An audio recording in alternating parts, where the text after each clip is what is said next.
Bien.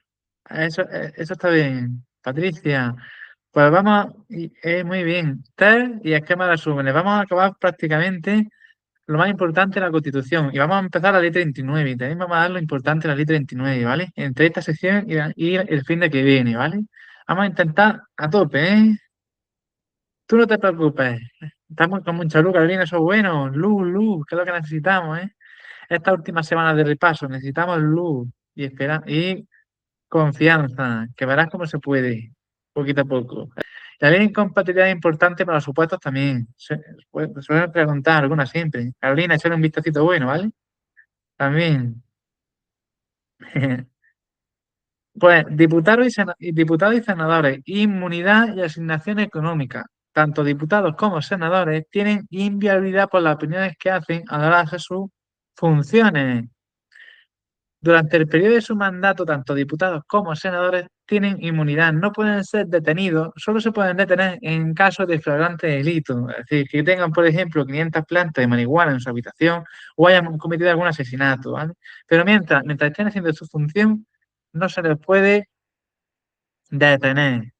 Luego ya los cesan en el cargo y ya pues lo imputan cuando cometen algún caso de corrupción, como estáis viendo como cualquier político, cualquier ministro, que comete cualquier delito, se le echa el partido y luego ya se le imputa, pero mientras no pueden. No podrán ser inculpados ni procesados sin la previa autorización de la Cámara, como he comentado. La Cámara es la que le da autorización para imputar. Se les quita su acta de diputado y ya empieza ese proceso. Las causas contra diputados y senadores es competente la sala penal del tribunal. Hasta un suplicatorio, efectivamente. Muy bien, Carolina, efectivamente. Las causas contra diputados y senadores en la sala de los penales del Tribunal Supremo, igual que al presidente, es decir, igual que a Pedro Sánchez, igual que a los presidentes de las comunidades autónomas, que el órgano competente es la sala de los penales del Tribunal Supremo para enjuiciarlo, ¿vale? ¿Cómo funcionan las cámaras? Las cámaras establecen sus propios reglamentos, aprueban sus presupuestos y regulan el estatuto del personal de las Cortes Generales también. Así es como se establece. Tanto su reglamento como su reforma son sometidos a una votación final de la totalidad, que necesita mayoría absoluta. Es decir, los reglamentos del Senado y el reglamento del Congreso, y para reformar cualquiera de ellos, se tiene que hacer por mayoría absoluta. ¿Eh? Mayoría absoluta, tened cuidado. Las propias cámaras, ellas mismas eligen a sus presidentes y a los demás miembros de las mesas. ¿Vale? A las mesas también las eligen, ellos mismos, las propias cámaras. Cuando se reúnen conjuntamente, tanto el Congreso como el Senado, son precedidos siempre por el presidente del Congreso y se rigen por un reglamento de las Cortes Generales aprobado también por mayoría absoluta de cada Cámara, como es lógico, mayoría absoluta. Los presidentes de las cámaras hacen en nombre de las mismas todos los poderes y facultades que tiene asignadas. Los presidentes de las cámaras deciden, pues, cómo se sigue el funcionamiento ordinario de los debates, qué personas permanecen en ellas, cuándo tienen que mandar a callar a alguien, etcétera, ¿no? Periodo de las sesiones, chicas, esto también es importante, esto es lo que preguntan mucho. Las cámaras se reúnen en dos periodos ordinarios, de septiembre a diciembre, y el segundo periodo va de febrero a junio, lo pongo muy esquematizado. Luego tenemos las sesiones extraordinarias. Las cámaras pueden reunirse en sesiones extraordinarias, cuando lo pide el gobierno, cuando lo pide la Diputación Permanente o por la mayoría absoluta de los miembros de cualquiera de las cámaras. Las sesiones extraordinarias deberán convocarse sobre un orden del día determinado y se cierran una vez que se agota, porque son extraordinarias. Cuando se debate y cuando se acuerda esa sesión extraordinaria, cuando se acaba el tema, ya se cierra. ¿Vale? Luego tenemos las reuniones conjuntas. Cuando se reúnen conjuntamente en las cámaras, hacen competencias no legislativas que le dan el título de la Constitución a las Cortes. Sesiones ordinarias.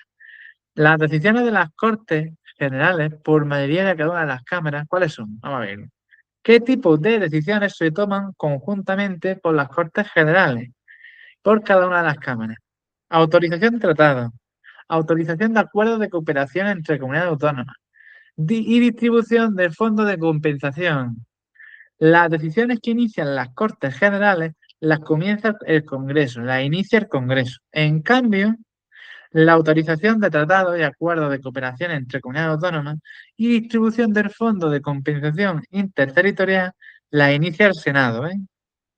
Pues aquí tenéis las sesiones que inicia el Senado y las sesiones que inicia el Congreso. Las decisiones que tienen que tomar las Cortes Generales de forma conjunta las inicia el Congreso. En cambio, la autorización de tratados y acuerdos de cooperación entre comunidades autónomas y distribución del Fondo de Compensación Interterritorial la inicia el Senado. Senado. En ambos casos, si no hay acuerdo entre el Senado y el Congreso, se intentará hacer una comisión mixta formada por igual número de diputados e igual número de senadores. ¿Vale? Y va a presentar un texto que se va a votar en ambas cámaras. Ambas cámaras se aprueban ambos textos. Si no se aprueban, en la forma establecida va a decidir el Congreso por mayoría absoluta. El Congreso, mayoría absoluta, ¿eh? Es el que decide finalmente. El Congreso, por mayoría absoluta. ¿Vale? Bien, me falta Isi también y otra muchacha que la ve grabadas también, que pueda conectar la muchacha. Bien. El pleno y las comisiones, por ahora vais bien, ¿no? Ninguna duda, ¿no? Que esto es facilito, bien. Pleno y comisiones.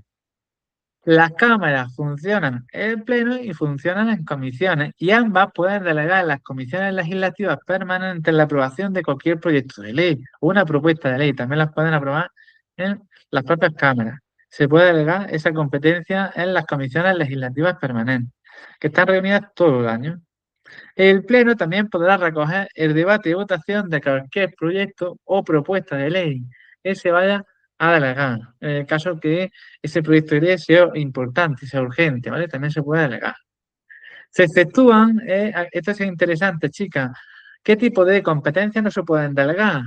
Aquellas que afecten a la reforma constitucional, aquellas materias que traten sobre las cuestiones internacionales, aquellas materias que traten sobre las leyes orgánicas y de base, y aquellas materias que traten sobre los presupuestos generales del Estado, ¿vale? Esas materias. Nunca se pueden delegar, ¿vale? Ya lo sabes. Luego tenemos las comisiones de investigación. El Congreso, el Senado o ambas cámaras, cuando se reúnen conjuntamente, pueden crear comisiones de investigación sobre cualquier asunto de interés público. Ya estáis viendo como cuando se investiga cualquier caso de corrupción, el PSOE y el PP crean comisiones de investigación. Las conclusiones no son vinculantes para los tribunales, pero pueden luego pueden aportar pruebas importantes para abrir una investigación o dar importancia a cualquier caso de corrupción.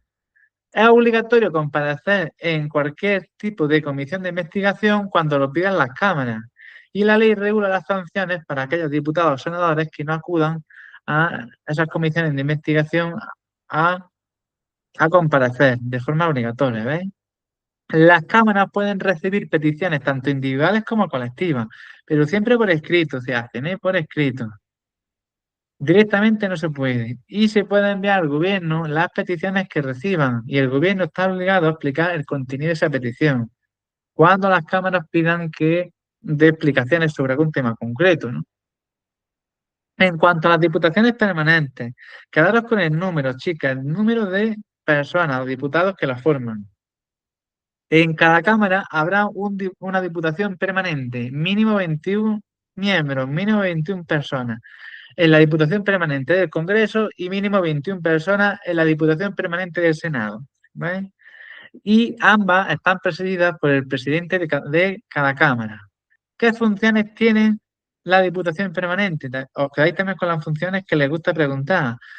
Como vimos antes, la petición de sesión extraordinaria de la Cámara. Las diputaciones permanentes pueden pedir que se celebre una sesión extraordinaria a asumir las facultades que le correspondan a las cámaras, los estados de alarma, de excepción y de sitio. Y en el caso en que hubiesen sido disueltas o cumpla su mandato, se expire. Y velar por los poderes de la Cámara cuando no estén reunidas. Por ejemplo, en julio, si las cámaras no están reunidas, los diputados y senadores están tomando el sol, ¿no? Pues las funciones de trámite ordinario o de gestión ordinaria las acogen las diputaciones permanentes. Una vez que se cumple el mandato o se disuelven las cámaras, son las diputaciones permanentes las que siguen haciendo las funciones hasta que se formen otra vez de nuevo las Cortes Generales después de las elecciones, ¿eh?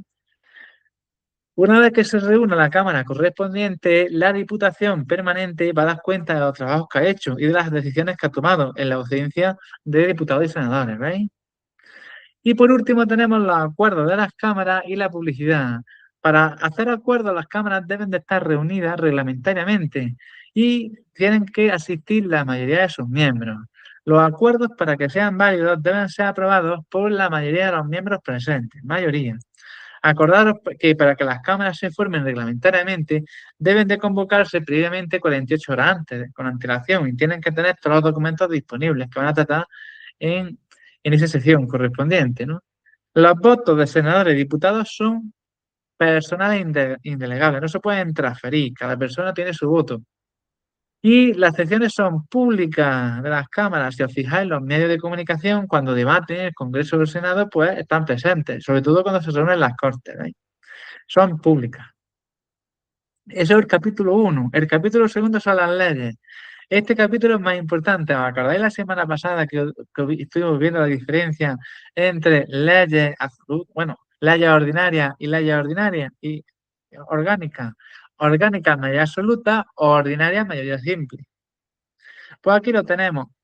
Las leyes orgánicas, ¿qué tipo de materias se regulan por ley orgánica? Las que afectan al desarrollo de los derechos fundamentales y libertades públicas. Artículo 15 al 29, como vimos la semana pasada, ¿no? Las que aprueban los estatutos de autonomía son leyes orgánicas. El régimen general electoral, general, también se aprueba por ley orgánica. Y otras que diga la Constitución, como por ejemplo el Consejo General del Poder Judicial, que vamos a ver ahora después.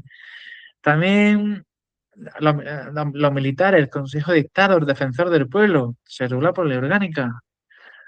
Aquí tenéis la aprobación, modificación o eliminación de estas leyes orgánicas necesita mayoría absoluta, como lo vimos la semana pasada. Y vamos a ver los tipos de leyes que son importantes. Tenemos la delegación legislativa, que son los decretos legislativos, chicas. Las Cortes Generales podrán delegar en el gobierno, es decir, pueden transferir en el gobierno la capacidad de aprobar leyes sobre materias no incluidas anteriormente. Es decir, las Cortes Generales le dan al Poder Ejecutivo, al gobierno, la capacidad de aprobar leyes para materias concretas y siempre que no sean leyes orgánicas. Esta delegación legislativa debe darse a través de una ley de base. Esto lo aprendéis bien. Cuando se delega la capacidad de aprobar una ley de base, cuando el objetivo sea crear un texto, una ley con artículos. Y en cambio se da por una ley ordinaria cuando el objetivo sea crear varios textos legales en uno solo. Como por ejemplo el TREVE, refundición de textos. ¿Vale? Refundir varios textos legales en uno se da a través de una ley ordinaria. Y ley de base es cuando el objetivo es crear una ley normal, una ley con artículos, ¿ves? Un texto con artículos. Esto lo aprendéis muy bien, os va a servir para todo, para las comunidades autónomas y para el Estado. Y lo suelen preguntar, de hecho el año pasado lo preguntaron también una de ellas.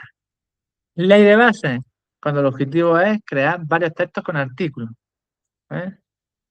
Ley ordinaria, cuando se trate de unir varios textos en uno solo. ¿Eh?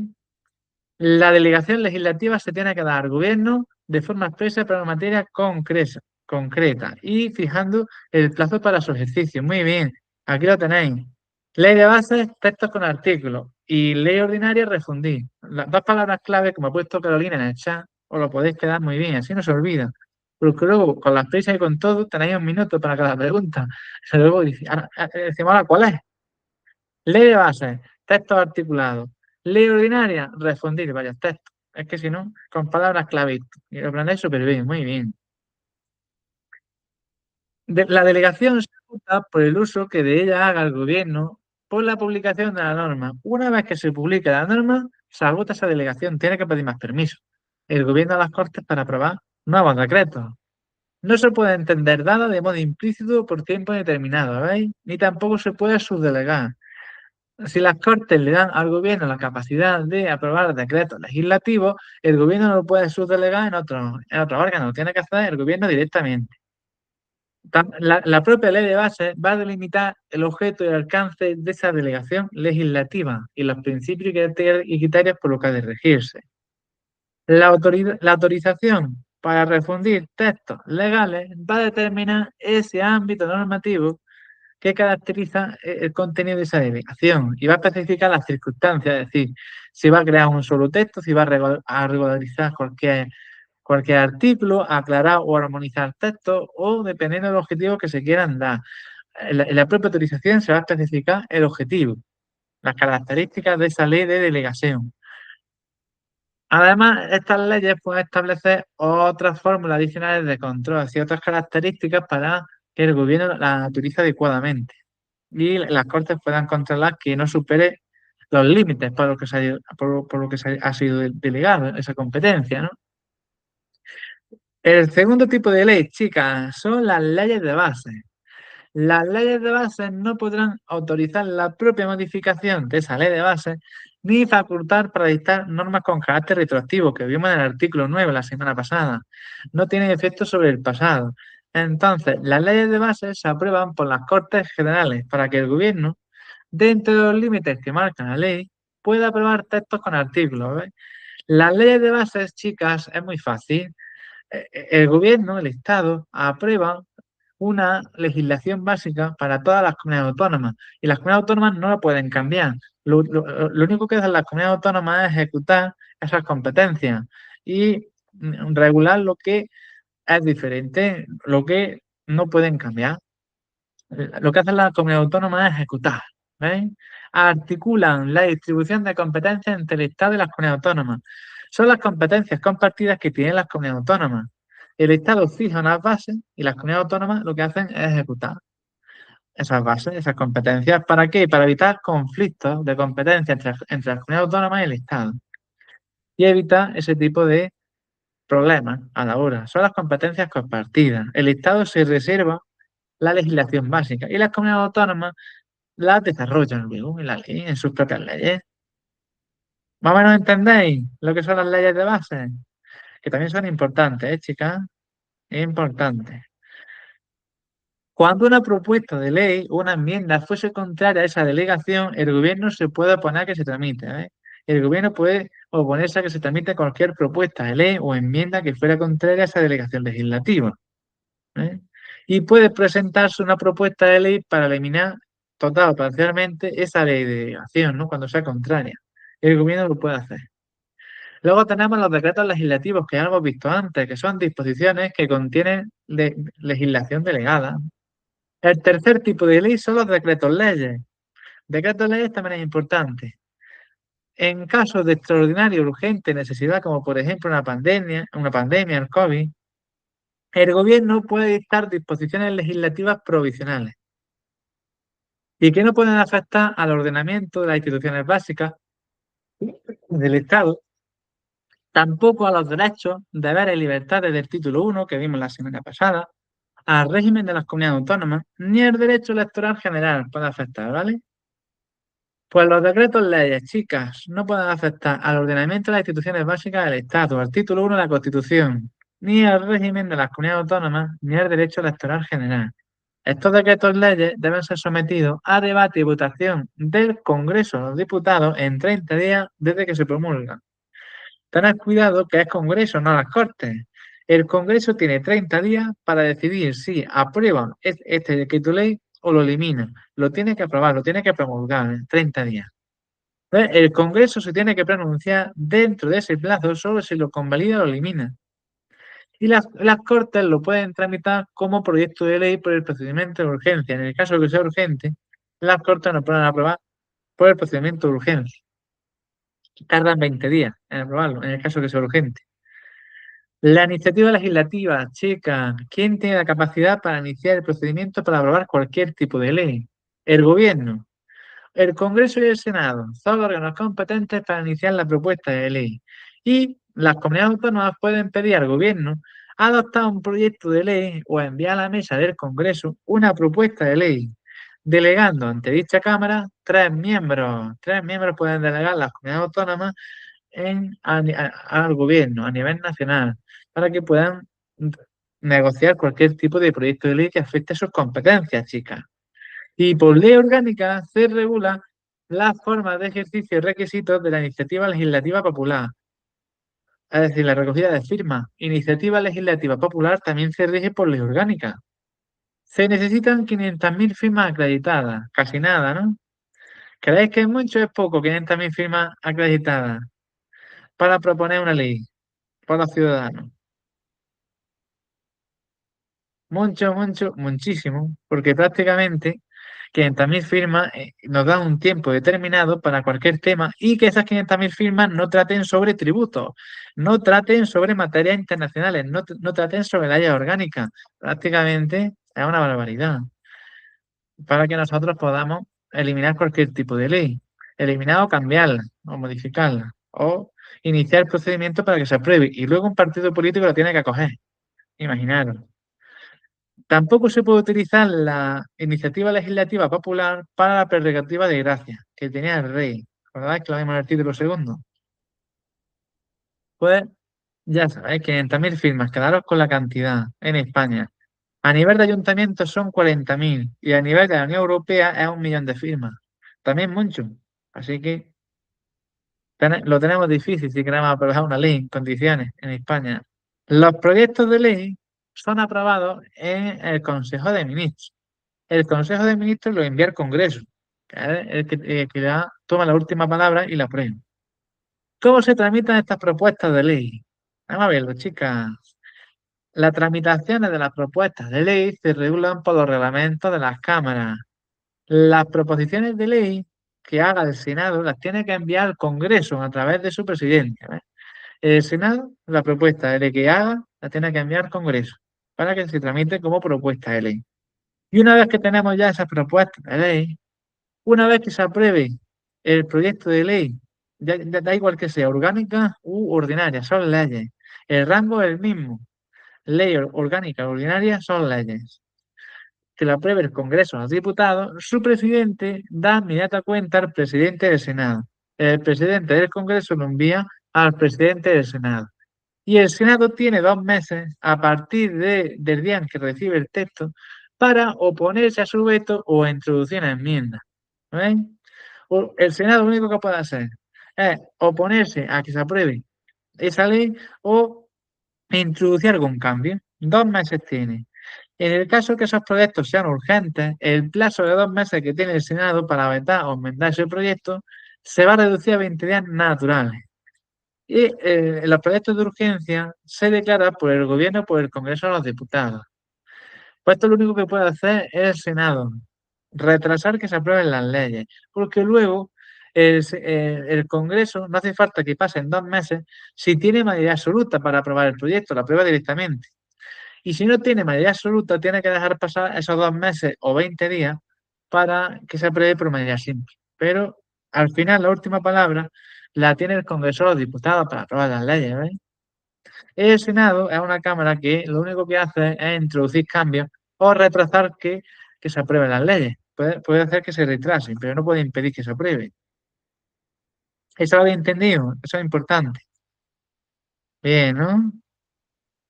Qué bien, chicas. Estaréis haciendo test también en la plataforma, ¿no? Ahí tenéis muchas. Cuando aburrí, os ponéis a hacer leyes de la ley 39, 40, el 3, transparencia, lo que os dé la gana. Informática tenéis muchísimo. Y ya son incluso más. Así me da tiempo y subo a otra opción de informática a estos días, que estoy a tope. El rey. El rey sanciona las leyes. ¿Cuándo las sanciona? En 15 días. Las leyes que aprueban las Cortes, el rey las sanciona en 15 días y las promulga y ordena su publicación, ¿veis? Sanciona que las firma y luego las publica, ordena que se publique.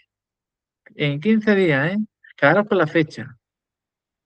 El referendo también es importante. Las decisiones importantes en España pueden ser sometidas al referéndum consultivo de todos los ciudadanos, ¿no? De todos los ciudadanos, no de una sola comunidad autónoma. El referéndum, chica, lo convoca el rey, lo propone el presidente del gobierno y lo autoriza el Congreso de los Diputados. ¿Veis? Propone el presidente. Lo convoca el rey y lo autoriza el Congreso, no las Cortes. Esta pregunta, el año pasado creo que cayó también. No sé si fue en la Junta del Estado, pero cayó. Lo convoca el rey, lo propone el presidente y lo autoriza el Congreso. ¿Vale? En las respuestas te da la opción las Cortes Generales o el Congreso. ¿Ahora qué haces? El Congreso siempre, tenés cuidado con eso, ¿eh? Congreso. Y el referéndum se regula por ley orgánica, ya está. Tratados internacionales, que es el capítulo tercero. También por ley orgánica se puede autorizar la celebración de tratados, por los que se da a una organización o institución internacional competencia de la Constitución. Las Cortes Generales o el Gobierno se ocupan de que esos tratados y resoluciones se cumplan adecuadamente por esas organizaciones internacionales. ¿Eh? Por ley orgánica se puede dar la capacidad a una organización internacional o institución internacional que tenga competencia de la Constitución, ley orgánica. ¿Eh? El 94 es súper importante también. La prestación del consentimiento del Estado para obligarse a través de tratados o convenios necesita la autorización de las Cortes Generales para ciertas materias. Hay materias que sí, materias que no. Entonces, el Estado, para hacer un tratado internacional con cualquier otra entidad, necesita la autorización de las Cortes Generales para qué tipo de materias, chicas, tenedlo en cuenta. Tratados de carácter político. Pero convenios no. Los convenios de carácter político no necesitan autorización de las Cortes. Se había hecho desde la Constitución. Esta es una pregunta trampa que os he puesto también en la plataforma y en los test de repaso también que tenéis por ahí. Si opone convenios de carácter político, no. No hace falta autorización de las Cortes.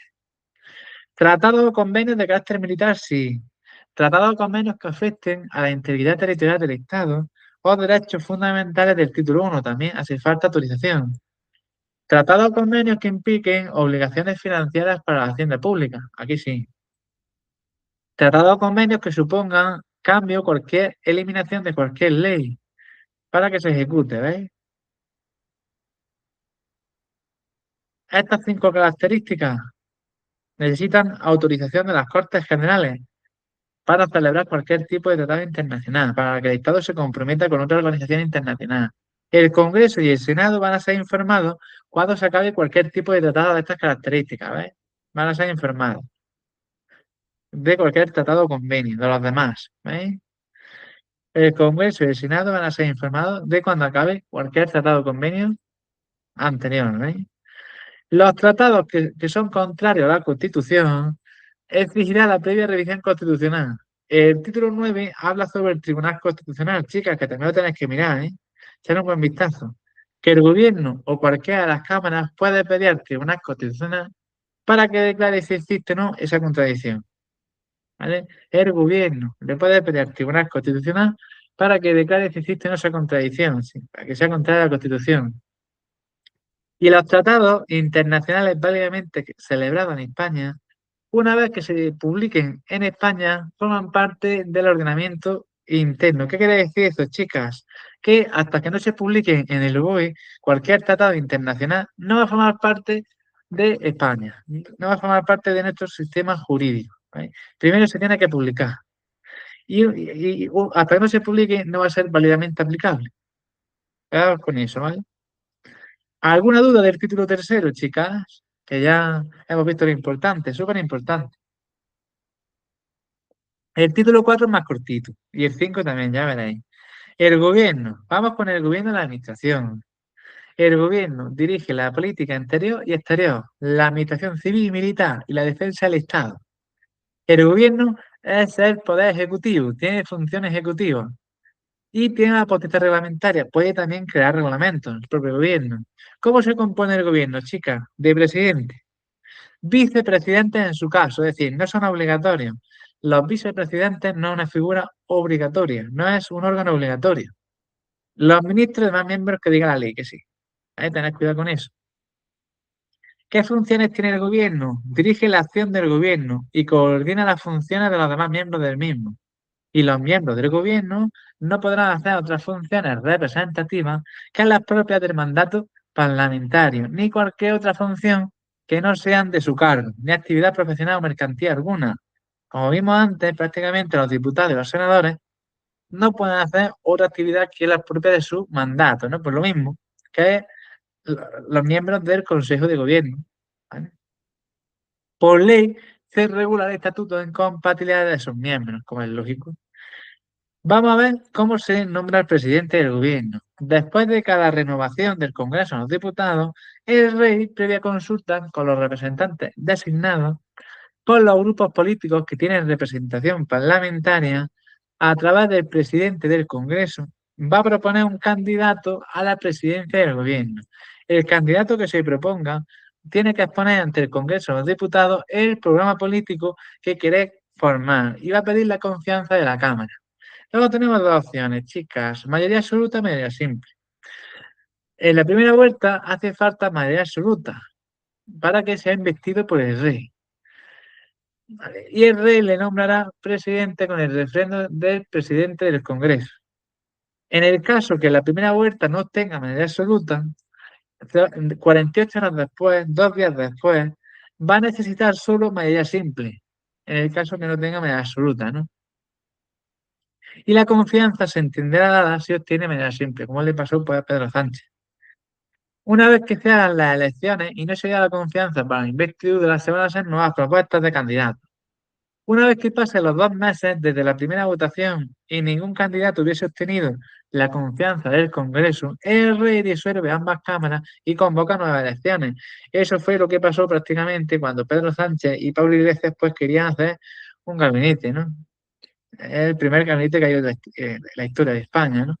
Pues que tuvimos que votar y prácticamente en las elecciones que se hizo después, los mismos resultados prácticamente, un poquito menos sacaron. Le vio la oreja al lobo y a los 2 días ya tenemos gobierno, ¿no? De coalición. Ya está, eso fue lo que pasó. Los miembros del gobierno, los ministros y los secretarios de Estado, los demás miembros del gobierno también son nombrados y separados por el rey a propuesta del presidente. El presidente es quien decide qué tipo de ministro va a tener, qué tipo de vicepresidente, ¿vale? Va a tener. ¿Cuándo cesa el gobierno, chicas? Pues cuando hay elecciones generales, el gobierno tiene que cesar. En los casos de pérdida de confianza parlamentaria, dimisión o muerte. El gobierno cesante va a continuar en funciones hasta la toma de posesión del nuevo gobierno. Responsabilidad del presidente y los demás miembros que vimos antes. Como dije, la responsabilidad criminal del presidente y los demás miembros del gobierno, chicas, se va a exigir ante la sala de lo penal del Tribunal Supremo, hasta la sala de lo penal, como los presidentes de las comunidades autónomas. Si la acusación fuese por traición o por cualquier delito contra la seguridad del Estado, solo se puede plantear por iniciativa de una cuarta parte de los miembros del Congreso y por mayoría absoluta luego. Imaginaros que Pedro Sánchez pues, comete un delito contra la seguridad del Estado y divulga secretos de Estado a otro país, ¿no? Entonces lo tiene que plantear una cuarta parte de los miembros del Congreso y se tiene que aprobar por mayoría absoluta para acusar a Pedro Sánchez por delito de traición, por ejemplo, ¿no? La prerrogativa real de gracia no se aplica en ningún otro supuesto. En el caso de acusación por traición, la prerrogativa real de gracia no le sirve al gobierno. Más o menos vais bien, chicas, que vamos con las leyes, con los funcionarios. El artículo 103 es importante también, ¿eh? Muy importante. Qué bien, vamos a dar todo lo importante en un ratito. La administración pública sirve con objetividad a los intereses del Estado y actúan según qué principios actúan las administraciones públicas. Principio de eficacia, jerarquía, descentralización, desconcentración y coordinación. Estos 5 principios son súper importantes. Lo tenemos en la ley 39 y lo tenemos en la ley 40, en el artículo 3 de la ley 40. Y suelen preguntar mucho, ¿qué es eficacia? Que se cumplan los objetivos, jerarquía, cómo se estructura la organización. Las administraciones públicas siempre se rigen por una jerarquía, directivos y funcionarios. Luego tenemos desconcentración y descentralización, que ambos significan delegar competencias de un órgano a otro. Como os lo expliqué la semana pasada, creo. Descentralización es delegar competencias entre diferentes administraciones públicas, que no hace falta que dependan de la misma administración. En cambio, a la hora de delegar competencias de un órgano a otro, en la desconcentración sí tienen que depender del mismo órgano, de la misma administración pública. En la descentralización no hace falta, pero en la desconcentración sí. Y coordinación es prestar asistencia mutua de un órgano a otro. La coordinación es obligatoria entre administraciones públicas. La cooperación con dos O, es voluntaria, chicas. Ala, mira, en 50 segundos he explicado todos los principios. Súper importante, ¿eh? Los órganos del Estado se crean, se rigen por ley ordinaria, ¿eh? Que no dice nada, es ley ordinaria. Por ley se regula el estatuto de los funcionarios públicos. 3. El acceso a la función pública se rige según los principios de mérito y capacidad, según las peculiaridades de ejercicio de su derecho a sindicación. Por ley también se regulan los sistemas de incompatibilidades y las garantías para la imparcialidad a darse a sus funciones, ¿eh? Por ley. La función pública se rige según los principios de mérito y capacidad, ¿eh? Quedaos con eso. La fuerza y cuerpos de seguridad, ¿qué objetivo tienen? La Guardia Civil, la policía, tiene como objetivo proteger el libre ejercicio de los derechos y libertades fundamentales y garantizar la seguridad ciudadana, ¿veis? Dos objetivos tienen como misión la fuerza y cuerpos de seguridad: proteger el libre ejercicio de derechos y libertades y garantizar la seguridad ciudadana. Dos partes la podéis dividir. Y las fuerzas y cuerpos de seguridad también se rigen por ley orgánica, igual que los militares, ¿vale? Por ley orgánica. También por ley, chicas, también es importante, también por ley se regula la audiencia a los ciudadanos, que se ve en la ley 39 que la vamos a ver entre hoy y la semana que viene, directamente o por organizaciones y asociaciones reconocidas por ley. Por ley ordinaria también se regula el acceso de los ciudadanos a los archivos y registros administrativos, salvo que afecte a la seguridad y defensa del Estado, a la averiguación de los delitos, a la intimidad de las personas, ¿ves? Si afecta a estas tres características, no se puede acceder, ¿ves? Están protegidos. Pero si no, sí, tenemos derecho a acceder a los archivos y registros administrativos por ley y al procedimiento por el que deben de producirse los actos administrativos. La ley 39, cámara, después, se regula por ley, ¿no? También. Luego, el control de la potestad reglamentaria de la ley y la indemnización, las indemnizaciones, ¿no? Los tribunales, como vimos antes, controlan la potestad reglamentaria y la legalidad de la actuación de la administración y el sometimiento de ésta a los fines que lo justifican. Ahora después vamos a ver el Poder Judicial en el título 6, cómo se regulan las leyes, cómo controlan las leyes, el tercer poder del Estado. Y los particulares tenemos derecho a ser indemnizados por toda lesión que suframos en cualquiera de nuestros bienes y derechos, salvo los casos de fuerza mayor, que siempre que sea la lesión por el funcionamiento de los servicios públicos. Vale, chicas, ¿qué creéis que es causa de fuerza mayor? A ver si os acordáis. ¿Qué creéis que es? La que lo sepáis, venga. Lo podéis escribir o podéis hablar, no pasa nada. Causa de fuerza mayor.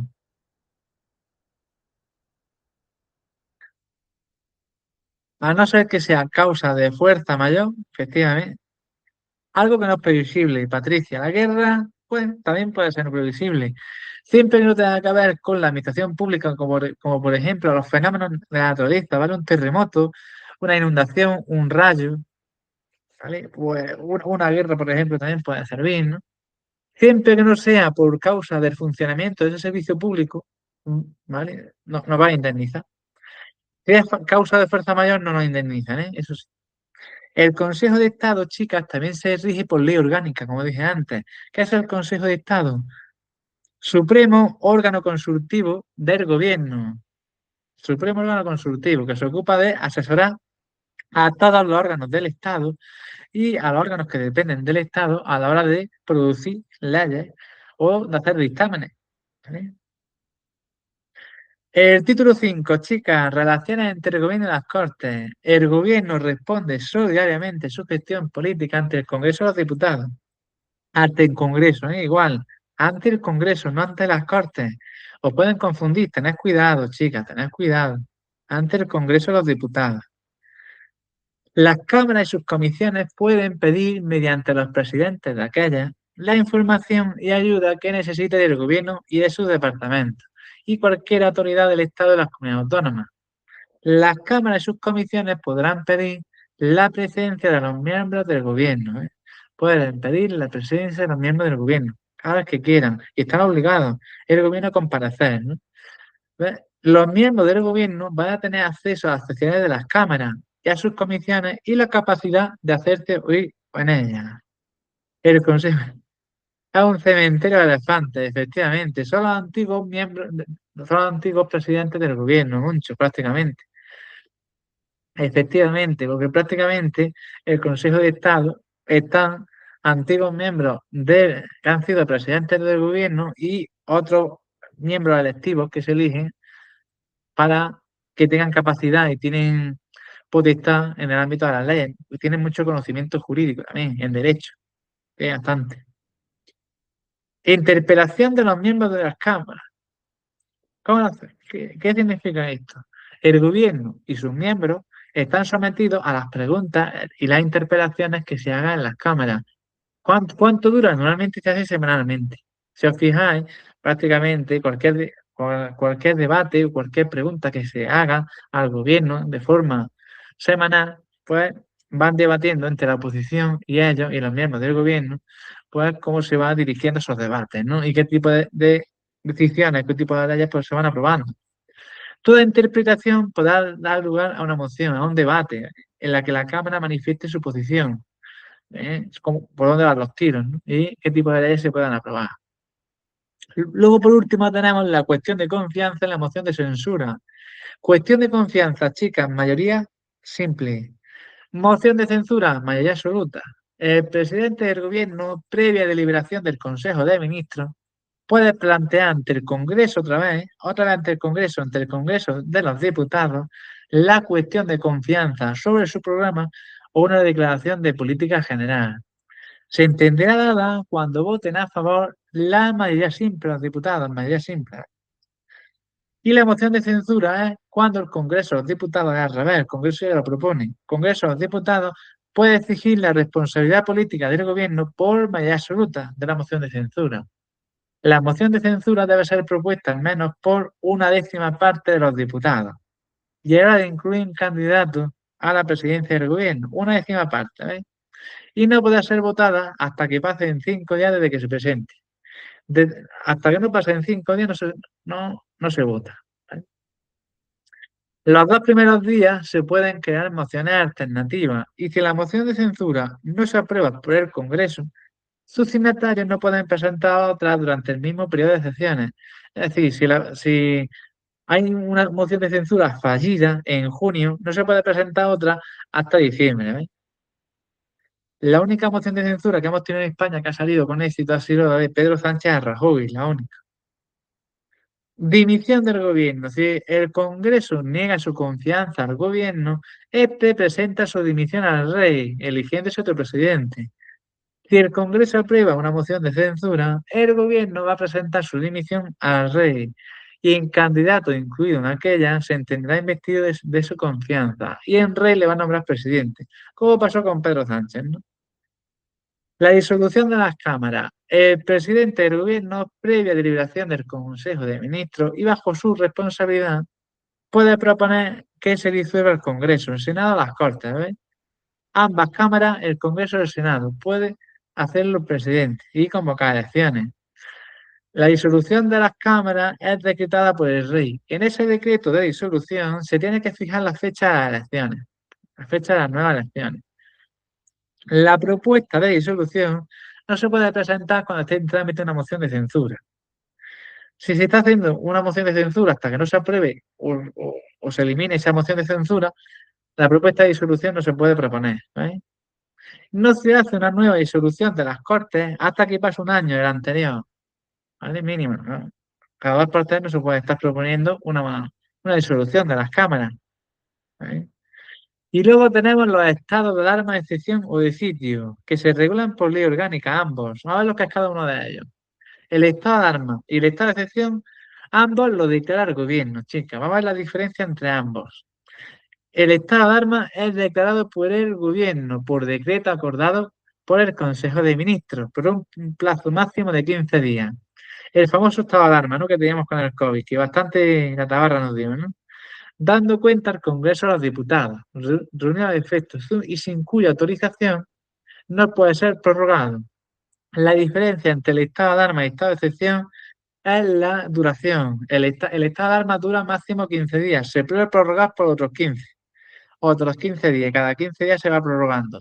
La prórroga necesita autorización de las Cortes, ¿ves? Del Congreso, el Congreso otra vez, ¿eh? el Congreso. Y el estado de excepción, chica, lo declara el gobierno por decreto acordado por el Consejo de Ministros, pero previa autorización del Congreso. ¿Ves la diferencia? El estado de excepción necesita, para aprobarse, la autorización del Congreso. En cambio, el estado de alarma no. El estado de alarma solo necesita autorización del Congreso para su prórroga, para las prórrogas. En cambio, el estado de excepción también dura 30 días. ¿Veis? 30 días. Se puede prolongar por otros 30 días.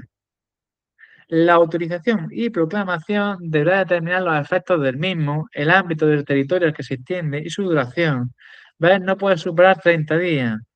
Se puede prorrogar por otros 30 días, eso sí. Y por último tenemos el estado de sitio, que es al contrario. El estado de sitio se declara por mayoría absoluta del Congreso de los Diputados, mayoría absoluta por el Congreso, y lo propone el gobierno. Es al revés. Mayoría absoluta del Congreso y lo propone el gobierno.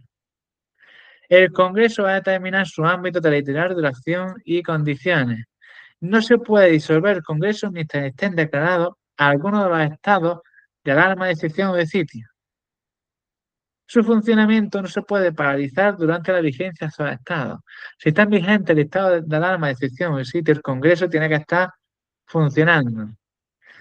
Disuelto el Congreso, cumplido su mandato, va a ser la Diputación Permanente quien va a sustituir las funciones en estado de sitio de excepción o de alarma o estado de alarma de las Cortes Generales, ¿veis? La declaración de estos estados de alarma, de excepción y de sitio no cambia los principios de responsabilidad. En el caso del COVID, el estado de sitio, sí, el estado de sitio es el que tiene mayor valor, fijaros, es el que tiene mayor seguridad.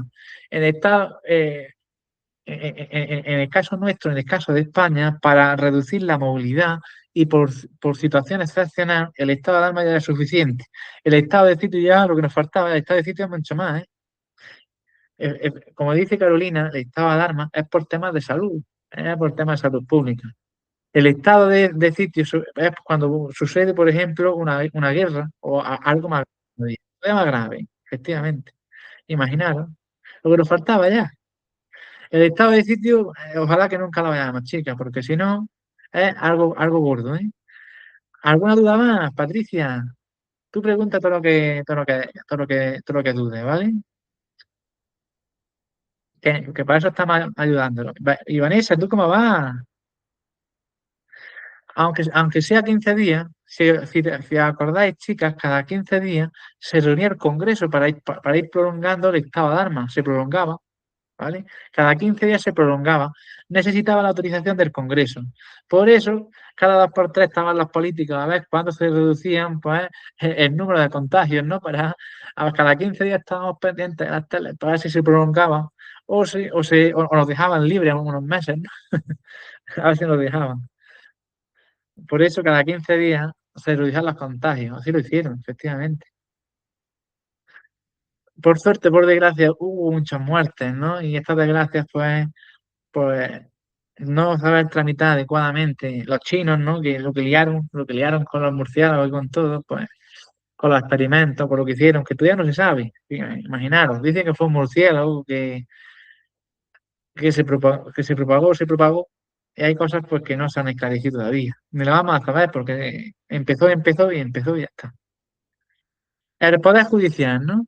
Vamos con el título 6, chicas. Hemos visto el gobierno, hemos visto el Congreso y ahora vamos a ver el Poder Judicial. Vamos a ver el título 6 y el título 8 y el título 10, ¿vale?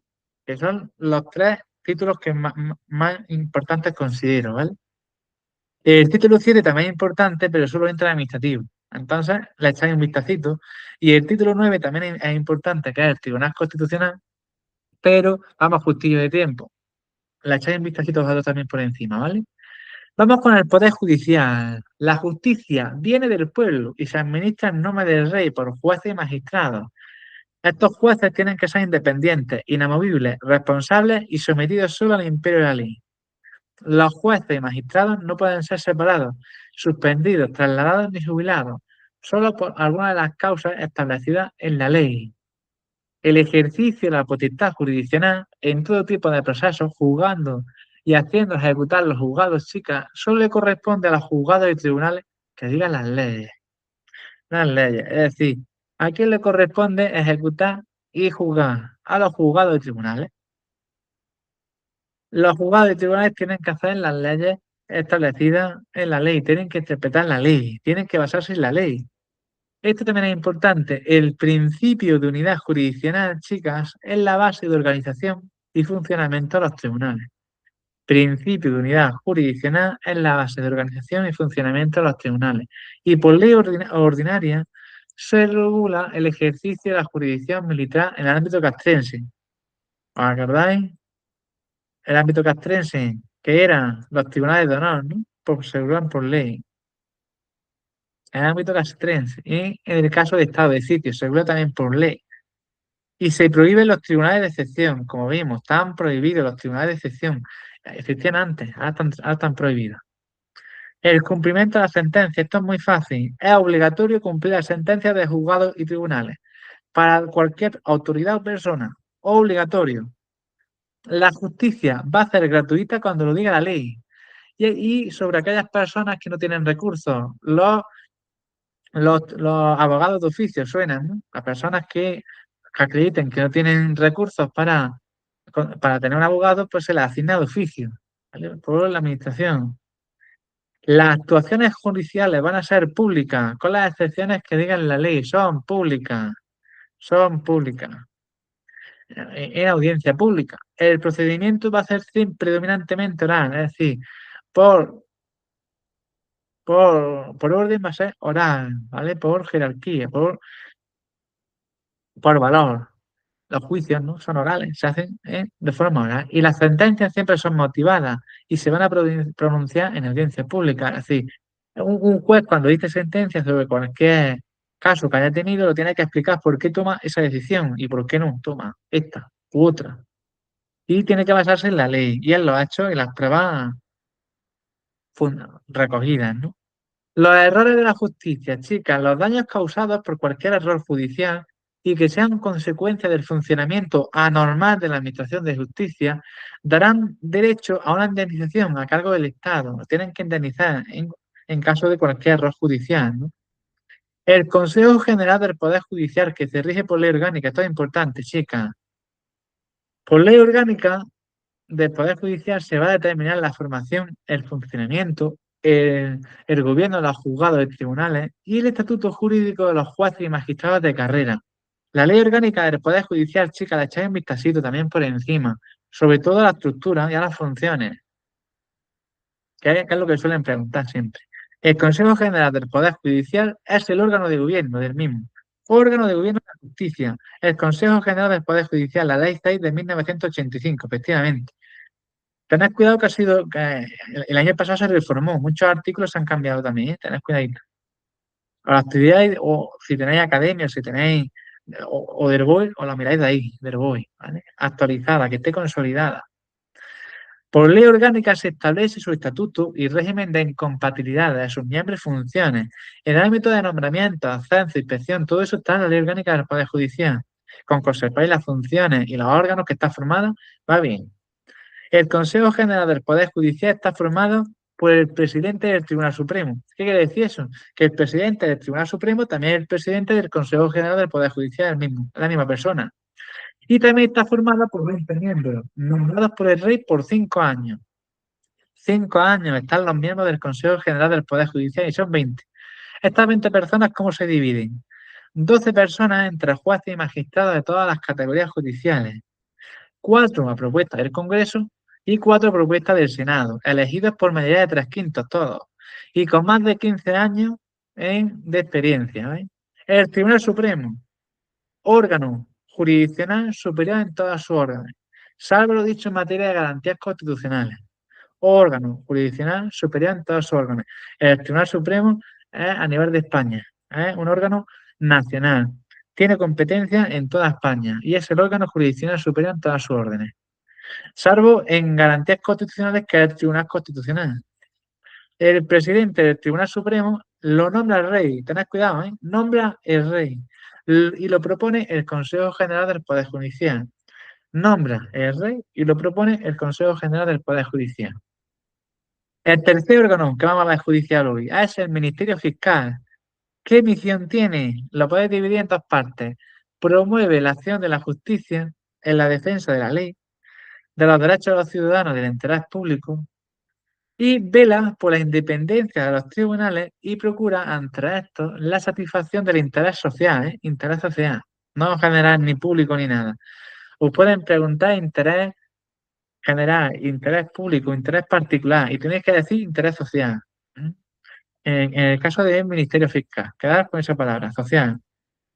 El Ministerio Fiscal hace sus funciones a través de sus órganos propios, según el principio de unidad de actuación y de dependencia jerárquica, únicamente sujeto a la ley y a la imparcialidad, ¿eh? El Ministerio Fiscal se regula por ley ordinaria, ¿eh? Ley ordinaria. Se regula el Estatuto Orgánico del Ministerio Fiscal. El fiscal general del Estado también lo nombra el rey, lo propone el gobierno y lo oye. Lo oye el Consejo General del Poder Judicial. Lo oye el Consejo General del Poder Judicial. Lo nombra el rey y lo propone el gobierno. Quedaros con estos órganos, son súper importantes, todos. El jurado, la acción popular, los ciudadanos podemos hacer la acción popular y participar en la administración de justicia a través del jurado. Porque sepáis eso va bien. Y luego tenemos la policía judicial, que depende de los jueces, tribunales del Ministerio Fiscal, a la hora de averiguar los delitos y descubrir y asegurar al delincuente. La policía judicial prácticamente se ocupa de trasladar a los delincuentes desde los juzgados a las cárceles o de investigar y ver qué tipo de delitos pues, son fundamentales a la hora de esclarecer cualquier hecho. Los jueces, magistrados y fiscales, mientras estén activos, no pueden hacer otros cargos públicos ni pertenecer a partidos políticos o sindicatos. Tienen que dedicarse a la justicia solo. Y por ley se establece el sistema y modalidades de asociación profesional de los jueces, magistrados y fiscales. Y la ley ordinaria también establece el régimen de incompatibilidades de los miembros del Poder Judicial, que deberá asegurar la total independencia de los mismos. ¿Alguna duda del Poder Judicial, chicas? O bien, que vamos al título 8, que el título 8 es muy, muy importante también, ¿eh? Porque o va a servir para cualquier tipo de oposición. El título 8 entra en todo. Así que, por ahora bien, ¿no, chicas? Aunque vayamos un poco rápido, pero es súper importante. El título 8. El Estado se organiza en municipios, provincias y comunidades autónomas. Todas tienen capacidad para gestionar sus competencias. El 138. El Estado garantiza la efectividad del principio de solidaridad. El artículo 2, ¿acordáis de la Constitución? Las comunidades autónomas son solidarias entre ellas. Eso también es importante, lo suelen preguntar de vez en cuando, ¿eh? Tened cuidado. Y vela por el establecimiento de un equilibrio económico adecuado y justo en todas las partes del territorio español.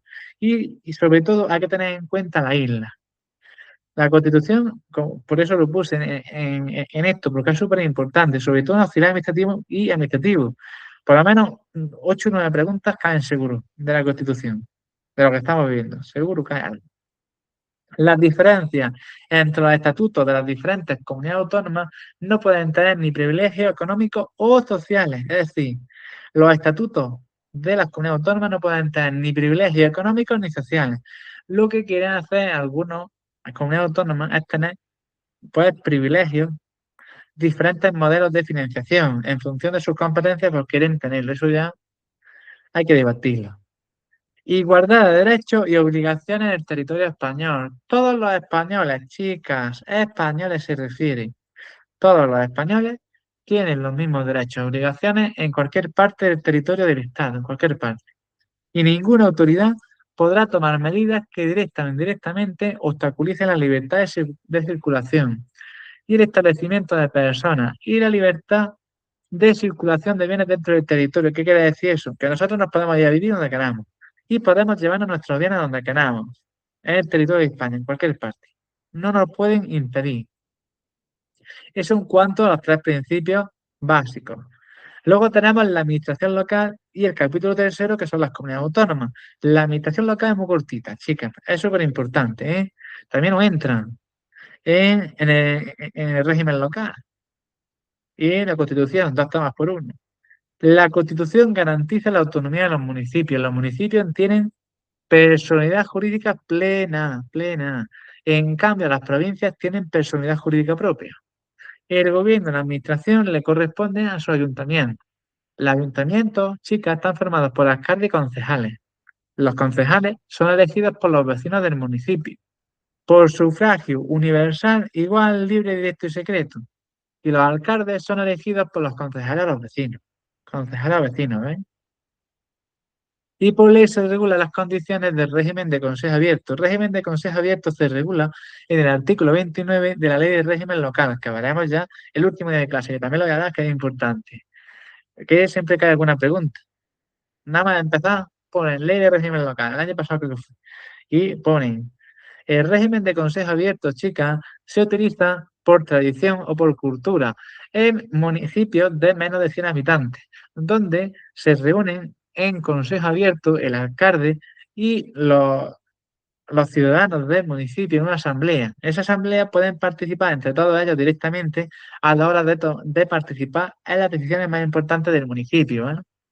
Y pueden elegir directamente al alcalde. No hace falta que intermedien los concejales de por medio. Provincia. Entidad local con personalidad jurídica propia, formada por la agrupación de municipios y la división territorial, para cumplir las actividades del Estado. Cualquier alteración de los límites provinciales, chicas, se tiene que aprobar por las Cortes Generales por ley orgánica. Ley orgánica. Si queremos cambiar cualquier municipio que afecte a cualquier límite provincial, ley orgánica de las Cortes. Tened cuidado, ¿eh? El gobierno y la administración autónoma de las provincias las tienen las diputaciones y se pueden crear agrupaciones de municipios diferentes a la provincia, se pueden crear mancomunidades, se pueden crear aglomeraciones urbanas, comarcas. En las islas tendrán su administración propia en forma de cabildo consejo, y las Baleares y las Canarias, igual que diputaciones, pero en forma de cabildo. Y por último tenemos las haciendas locales, que las haciendas locales deben de tener los medios suficientes para hacer las competencias que tienen asignadas los municipios, competencias básicas, ¿vale? Pues, igual que las comunidades autónomas y el Estado tiene impuestos, las haciendas locales también tienen, los ayuntamientos también tienen sus propias huchas, de sus propios impuestos, de su propio patrimonio, de sus propios bienes, etcétera. Y por último tenemos las comunidades autónomas. A ver, para hacer comunidad autónoma, chicas, tenemos dos vías de acceso, la primera vía de acceso y la segunda vía de acceso. La única comunidad autónoma que ha cedido por el artículo 151 ha sido Andalucía, chicas. En todas las comunidades autónomas se obtuvo mayoría absoluta, excepto en Almería, que se consiguió mayoría simple. Pero gracias a las Cortes Generales por ley orgánica se permitió que Almería también formase parte de Andalucía. Por la segunda vía de acceso, que es el artículo 151, que vamos a ver ahora después, en la ley, ¿vale? Por la ley. Vamos a verlo. El artículo 143 es la primera vía de acceso para convertirse en comunidad autónoma, que decía que a las provincias limítrofes que tuviesen características históricas, culturales y económicas comunes, los territorios insulares y las provincias con entidad regional histórica podrán acceder a su autogobierno y convertirse en comunidad autónoma, ¿ves?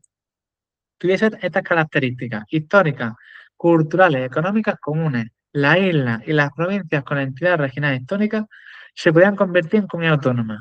La iniciativa de este procedimiento autonómico a quien corresponde, a todas las diputaciones interesadas o islas correspondientes, y a dos terceras partes de los municipios cuya población representa al menos la mayoría del censo electoral de esa provincia. Estos requisitos se deben de cumplir en 6 meses, ¿eh? Y hasta que pasen 5 años no podían aumentar sus competencias. En cambio, en el artículo 151 no hacía falta dejar pasar 5 años, como nosotros, como Andalucía. Potestades de las Cortes en materia autonómica. Las Cortes Generales, ¿qué capacidad tienen en el ámbito de las comunidades autónomas? Las Cortes Generales, por ley orgánica y por motivos de interés nacional, chicas, nacional, pueden autorizar la creación de una comunidad autónoma cuando su ámbito territorial no supere el de una provincia y no tenga las condiciones que hemos visto antes, las características históricas, culturales, económicas, que no sean islas o que no sean provincias con entidad regional histórica. Pues las Cortes Generales pueden autorizar la creación de cualquier comunidad autónoma, ellas mismas. Pueden autorizar o acordar un estatuto de autonomía para territorios que no formen parte de esa organización provincial, territorios que no formen parte de una provincia concreta. Y además pueden sustituir la iniciativa de las corporaciones locales. La iniciativa para convertirse en comunidad autónoma de las diputaciones la pueden sustituir las Cortes Generales. Pues quedaros con estas tres características. ¿Qué potestades tienen las Cortes sobre las comunidades autónomas a la hora de crear comunidad autónoma? Luego tenemos las relaciones entre comunidades autónomas. Chicas, nunca se admite la federación de comunidades autónomas. Las comunidades autónomas no se pueden fusionar entre sí. Extremadura no se puede fusionar con Madrid, por ejemplo. Y los estatutos podrán prever los supuestos, requisitos y términos en que las comunidades autónomas pueden hacer convenios entre sí para gestionar servicios propios. Para gestionar servicios propios, chicas, las comunidades autónomas lo pueden hacer entre convenios y no hace falta autorización de las Cortes. Para hacer convenios entre sí y gestionar con servicios propios no hace falta autorización de las Cortes. Pero para los acuerdos de cooperación entre comunidades autónomas sí necesitan autorización de las Cortes.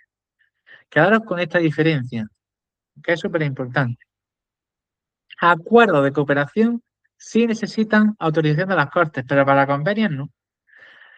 El proyecto de estatuto se crea por una asamblea formada por los miembros de la Diputación o órganos interinsular de las provincias afectadas. Y los diputados y senadores, una vez que creen ese proyecto, lo envían a las Cortes para que se apruebe como ley. Una vez que tenemos ese proyecto de ley aprobado, los estatutos, ¿qué son? Normas institucionales básicas de cada comunidad autónoma.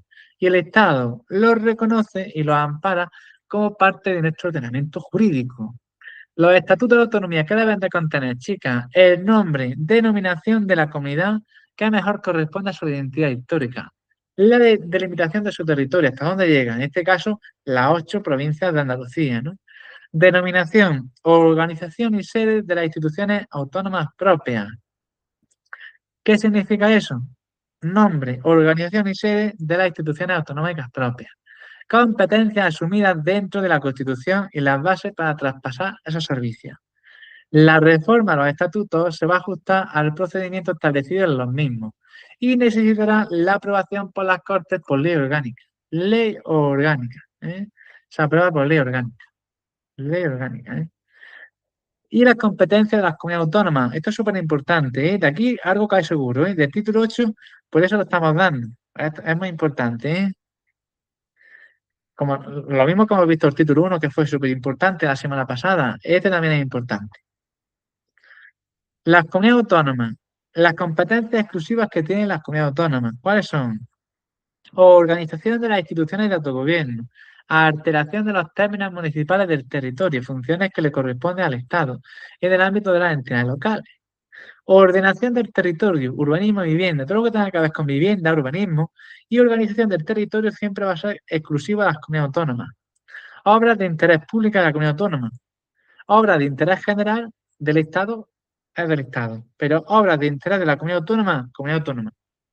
Ferrocarriles, carreteras, cuyo itinerario se haga en el territorio de esa comunidad autónoma y el transporte pase por cable, por la propia comunidad autónoma. Si los ferrocarriles y carreteras pasan por el territorio de más de una comunidad autónoma, va a ser del Estado. Tened cuidado con eso.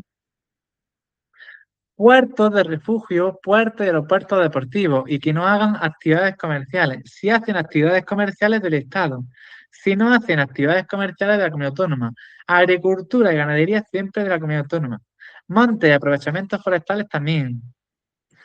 Gestión en materia de protección del medio ambiente, comunidad autónoma. Legislación básica de montes y de protección del medio ambiente del Estado. Legislación básica del Estado. Gestión en materia de protección del medio ambiente, comunidad autónoma, ¿eh? Tenéis que aprenderlo bien, no queda otra. Palabras clave. Es así, palabras clave. Proyectos. Construcción y explotación de aprovechamientos hidráulicos, canales y regadío de interés de la comunidad autónoma. Exclusiva de la comunidad autónoma. ¿Qué quiere decir eso, chicas? Acequias, lagos, ríos, comunidad autónoma, las presas, comunidad autónoma. Agua y minerales termales también. Pesca en aguas interiores, marisqueo, agricultura, la caza, la pesca fluvial, la pesca en ríos, lagos, comunidad autónoma, pesca marítima del Estado, ferias interiores de la comunidad autónoma, ferias internacionales del Estado, que vamos a hablar después. Fomento del desarrollo económico de la comunidad autónoma. Artesanía, siempre es comunidad autónoma. Museos, bibliotecas y conservatorios de música de interés de la comunidad autónoma, comunidad autónoma. El patrimonio monumental de interés de la comunidad autónoma, comunidad autónoma. La Alhambra, la Girarda, Torre del Oro, qué bonita. El fomento de la cultura, la investigación, la enseñanza de la lengua, es siempre la comunidad autónoma. La promoción y la ordenación del turismo, comunidad autónoma. La promoción del deporte y adecuado uso del ocio, comunidad autónoma. Asistencia social va a ser de la comunidad autónoma. Sanidad e higiene, comunidad autónoma. Vigilancia y protección de sus edificios e instalaciones va a ser de la comunidad autónoma. Y la coordinación de las policías locales también de la comunidad autónoma. Una vez que pasen 5 años, si han entrado por el artículo 143, podrán ampliar sus competencias. Y ahora tenemos las competencias del Estado. Venga, chicas, qué fácil también esto. Relaciones de las condiciones básicas que garanticen la igualdad de todos los españoles en los derechos y cumplimientos de sus deberes de la Constitución, Estado.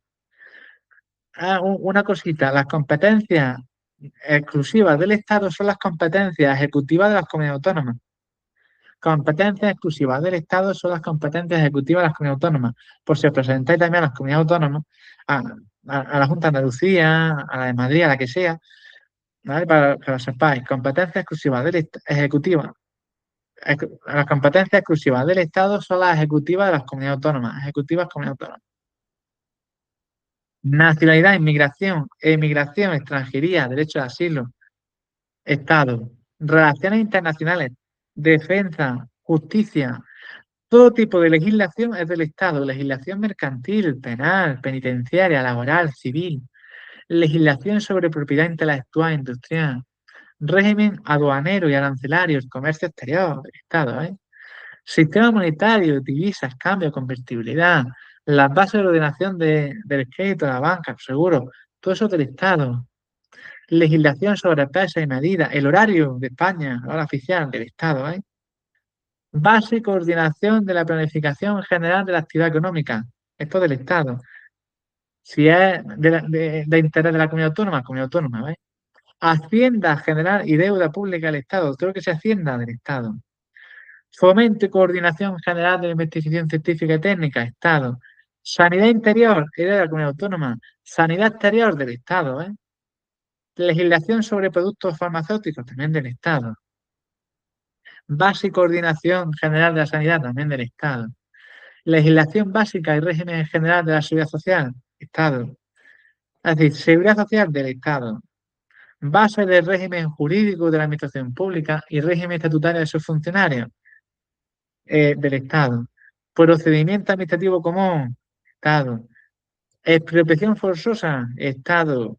Contratos y concesiones administrativas del Estado. Sistema de responsabilidad patrimonial, la Ley 40 del Estado.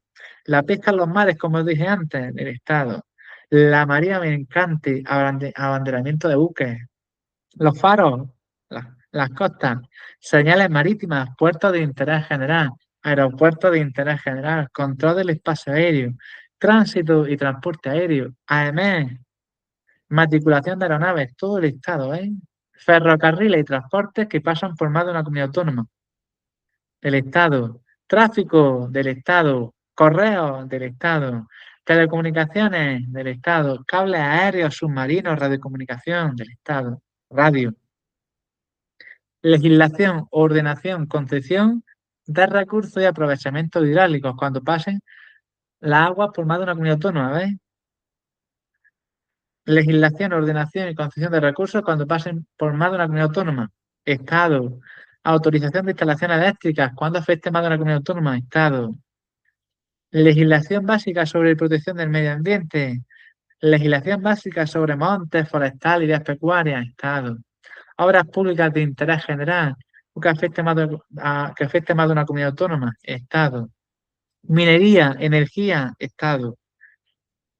Régimen de producción, comercio, tenencia, uso de armas explosivos, Estado. Normas básicas del régimen de prensa, radio, televisión y todos los medios de comunicación, Estado. Defensa del patrimonio cultural, artístico, monumental español contra la exportación y expoliación. Museos, bibliotecas y archivos de titularidad estatal es del Estado. Seguridad pública también. Regulación de las condiciones para enviar y homologar títulos académicos, así. Si os fijáis, ¿quién envía los títulos de la ESO, bachillerato, universidad, los cursos de certificados profesionales? El Estado lo firma, que sí. Estadísticas para fines estatales, también del Estado. Autorizar para convocar consultas públicas por referéndum, también del Estado. Las materias no dadas al Estado por la Constitución le corresponden a las comunidades autónomas y al revés. Las competencias que no asuman los estatutos de autonomía le corresponden al Estado. Y esto es interesante, el derecho del Estado es supletorio sobre el derecho de la comunidad autónoma, es decir, prevalece, tiene preferencia. El derecho del Estado tiene mayor jerarquía que el derecho de las comunidades autónomas, en caso de conflicto, para que lo tengáis en cuenta. Luego tenemos la delegación de competencias en las comunidades autónomas. ¿Qué tipo de leyes se pueden delegar a las comunidades autónomas? Leyes marco, chicas. Las Cortes Generales pueden dar a todas o algunas de las comunidades autónomas la capacidad de crear leyes marco por un tiempo concreto. Cada ley marco va a establecer esa modalidad de control por las Cortes Generales. Es decir, las Cortes le ceden a los parlamentos autonómicos la capacidad de crear leyes por un tiempo concreto también, como al Estado. Luego tenemos leyes orgánicas o de transferencias de delegación. El Estado puede transferir o delegar a las comunidades autónomas por ley orgánica leyes, competencias que son del Estado. ¿Vale? Competencias que son del Estado se pueden delegar a las comunidades autónomas por un tiempo concreto. ¿Vale? Y por ley orgánica, acordaron. Por ley orgánica. En la ley también se le da los recursos. Si se le da la competencia, si se le da muerto, se le da los recursos también, ¿no? Y luego tenemos leyes de armonización, que el Estado puede crear leyes que establezcan los principios necesarios para armonizar las disposiciones normativas de las comunidades autónomas. Y las Cortes Generales, por mayoría absoluta, pueden apreciar esta necesidad. Cortes Generales por mayoría absoluta. ¿Ves? Las leyes de armonización, chicas, se utilizan para evitar conflictos de competencia entre el Estado y las comunidades autónomas, ¿vale? Y que se regularicen, se armonicen esas competencias de forma más efectiva. No es necesario, acordáis el artículo 151, chicas, la segunda vía de acceso para convertirse en comunidad autónoma. No era necesario dejar pasar 5 años cuando la iniciativa del proceso autonómico sea acordada por este artículo, vamos a verlo.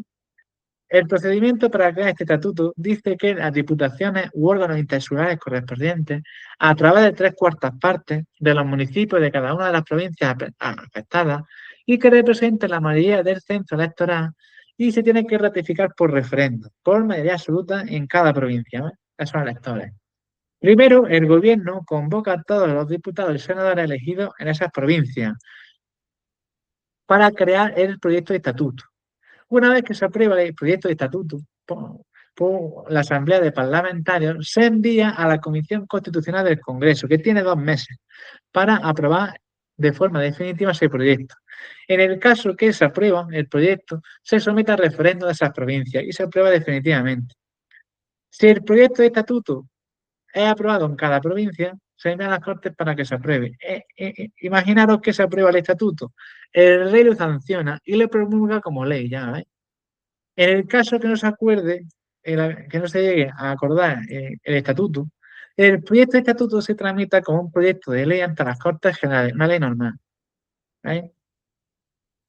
En los casos en los que el proyecto de estatuto se aprueba en cada provincia, por mayoría de votos válidamente emitidos o de no alcanzarse el acuerdo, la no aprobación del proyecto por una o varias provincias no va a impedir que se cree en las demás. Si Almería, por ejemplo, no hubiese formado parte de Andalucía porque por mayoría simple, solo obtuvo mayoría simple, las demás comunidades, las demás provincias hubiesen formado parte de Andalucía, excluyendo a Almería, lo hubiésemos excluido. La organización institucional autonómica, en los estatutos aprobados por este procedimiento anterior, la organización institucional autonómica ¿en qué se basa? En una asamblea, en un parlamento autonómico elegido por sufragio universal, ¿no? Basado en un sistema de representación proporcional.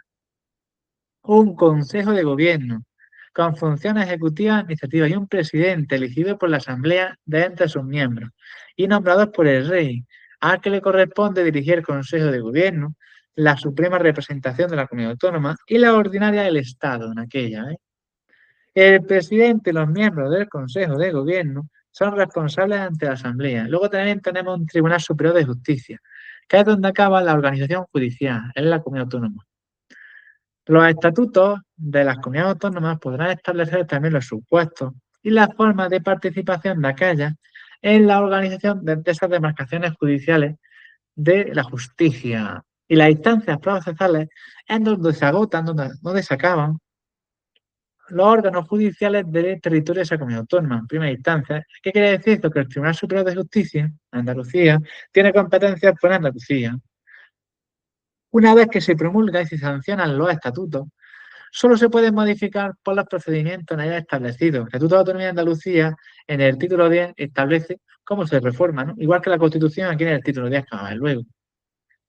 Ahora después, vamos a ver ya mismo la reforma, que prácticamente son 3 artículos muy cortitos. A través de la agrupación de los municipios limítrofes, los estatutos pueden establecer las circunscripciones territoriales propias que tienen plena personalidad jurídica. Ya lo tenemos. ¿Cómo se controlan a las comunidades autónomas? El Tribunal Constitucional controla las comunidades autónomas, es decir, a través de la ley. Los actos de las comunidades autónomas están controlados por los juzgados y por los tribunales. El gobierno también, por sus funciones delegadas, puede controlar la actuación de las comunidades autónomas. Y la jurisdicción contenciosa administrativa, los juzgados y tribunales. ¿Ves? Y el Tribunal de Cuentas tiene competencias económico-presupuestarias para controlar externamente a las comunidades autónomas. Los delegados del gobierno, ¿qué son? Son nombrados por el gobierno y dirigen la administración del Estado en el territorio de la comunidad autónoma y la coordinan con la propia comunidad autónoma. El artículo 155, chicas, también es importante. El famoso artículo de los catalanes. Si una comunidad autónoma no cumple las obligaciones que la Constitución u otras leyes le impongan o actúa de forma que atente gravemente al interés general de España, el gobierno, previo requerimiento al presidente de la comunidad autónoma, y en caso de no ser atendida, Rajoy, por mayoría absoluta en el Senado que tenía, adoptó las medidas necesarias para quitar, por ejemplo, el referendo, el plebiscito ilegal que hicieron en Cataluña, ¿no? Con Puigdemont y compañía. Y Rajoy le envió a la Guardia Civil y a los mozos de escuadra. Los mozos de escuadra tienen que hacer caso al Estado, al gobierno del Estado, ¿eh? El gobierno podrá dar instrucciones a todas las autoridades de la comunidad autónoma. Y la comunidad autónoma tendrá también capacidad financiera para desarrollar y ejecutar sus competencias, ¿ves? En coordinación con la Hacienda del Estado y la solidaridad de todos los españoles, ¿eh? Otra vez con el artículo 2, solidaridad. Y podrá actuar como delegado o colaboradores del Estado para recaudar, gestionar y liquidar recursos. Venga, estamos acabando el título 8 también, chicas. ¿Qué recursos tienen las comunidades autónomas? ¿De qué viven las comunidades autónomas? Pues de los impuestos cedidos total o parcialmente por el Estado, recargos sobre impuestos estatales y otras participaciones en los ingresos. Viven de sus propios impuestos, tasas y contribuciones especiales, de las transferencias del Fondo de Compensación Interterritorial y otras asignaciones con cargo a los presupuestos generales del Estado, de los rendimientos de su patrimonio a ingresos de derecho privado y de los productos de operaciones de crédito. Las comunidades autónomas no pueden adoptar medidas tributarias sobre bienes que no estén situados en Andalucía, como es lógico, o que supongan algún obstáculo para libre circulación de servicios o mercancías. Y por ley orgánica se puede regular competencias financieras y normas para resolver los conflictos que puedan surgir y las posibles formas de colaboración entre el Estado y las comunidades autónomas. Y por último, el Fondo de Compensación Interterritorial. En los presupuestos del Estado, chicas, cada año se puede establecer una asignación a las comunidades autónomas según el volumen de competencias que vayan asumiendo y un nivel de garantía mínimo que tienen que tener todas las competencias para hacer gastos de inversión o para cualquier urgencia que puedan surgir, ¿no? Para corregir cualquier desequilibrio económico interterritorial y hacer efectivo este principio de solidaridad del artículo 2 que hemos visto, se va a crear el Fondo de Compensación para Gastos de Inversión, que es como una hucha, cuyos recursos distribuye las Cortes Generales entre las comunidades autónomas y las provincias, para, sobre todo, invertir, reparaciones, etcétera, ¿no? ¿Alguna duda del título 8, chicas? Que vamos a empezar ya mismo la ley 39. Que ahora voy a ver lo que es una ley bonita, ¿eh? Os va a encantar. ¿A que sí, Carolina? La ley 39 es súper importante. Por eso os estoy dando más caña hoy en la Constitución para que nos dé tiempo esta semana y la otra. A dar la ley 39 lo importante y incluso la otra otro poquito, ¿vale? Porque la ley 40 no hace falta que la estudie entera. Y la ley de transparencia y la ley de régimen local es cortita y lo digo un rato también. Por eso la ley 39 es súper importante y la Constitución. Prácticamente he centrado la mitad del curso en estas dos leyes. Vamos con el título 10, chicas. La reforma de la Constitución. ¿Quién tiene capacidad para iniciar la reforma de la Constitución? El gobierno, el Congreso y el Senado. Mira qué fácil. Gobierno, Congreso y Senado. Y además, la Asamblea de las Comunidades Autónomas podrán pedir del Gobierno adaptar un proyecto de ley o enviar a la mesa del Congreso una propuesta de ley, delegando ante dicha Cámara 3 miembros máximo. Se pueden, las comunidades autónomas pueden delegar 3 miembros para, para negociar esa reforma de la Constitución que pueda afectar sus competencias. Tenemos dos tipos de reformas, la ordinaria y la extraordinaria. La extraordinaria, la grabada, nunca se ha producido en España. Las 3 reformas que se han producido, y alguna más que se va a producir, pero pocas, se van a hacer por el procedimiento ordinario. Vamos a verlo. El proyecto de reforma constitucional se tiene que aprobar por 3/5 del Congreso, 3/5 del Senado.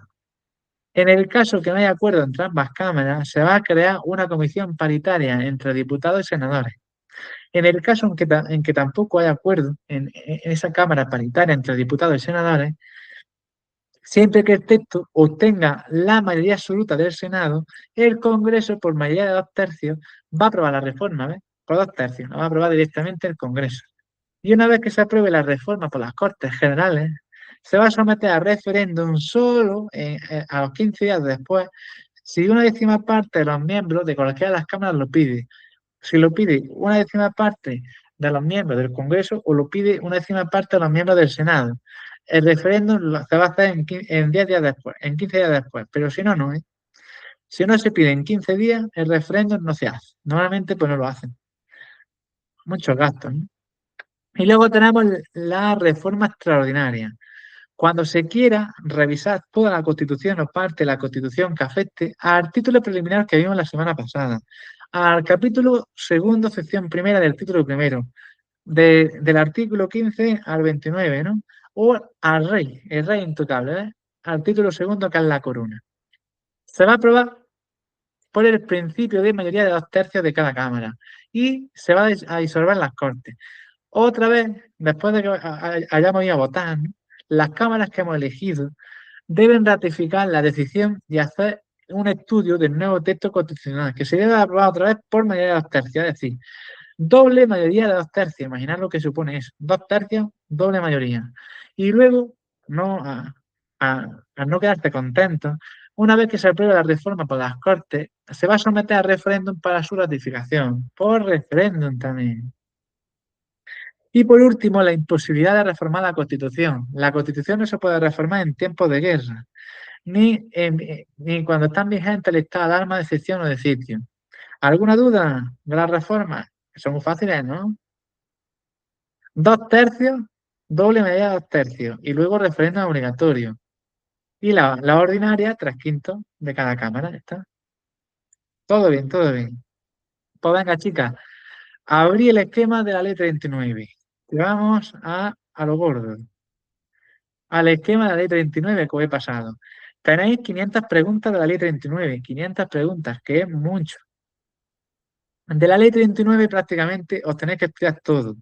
Todas importantes, pero siempre preguntan más cosas que de otras, ¿no? Vale, sobre todo les gusta preguntar mucho de los archivos y los registros, suelen preguntar mucho el procedimiento administrativo y los recursos, ¿vale? Y los actos administrativos también les gusta preguntar. Así que, actos administrativos, procedimiento administrativo, recursos y archivos y registros, que es lo que más les gusta preguntar. Vamos con ello. ¿Qué objetivo tiene la ley 39? Regular los requisitos de validez y eficacia de los actos, que es lo que vamos a ver hoy. El procedimiento administrativo común, que lo veremos la semana que viene, y los recursos. ¿Vale? Lo voy a poner más grande. Solo por ley se pueden incluir otros trámites adicionales. Reglamentariamente, por reglamento, se pueden establecer especialidades del procedimiento diferentes.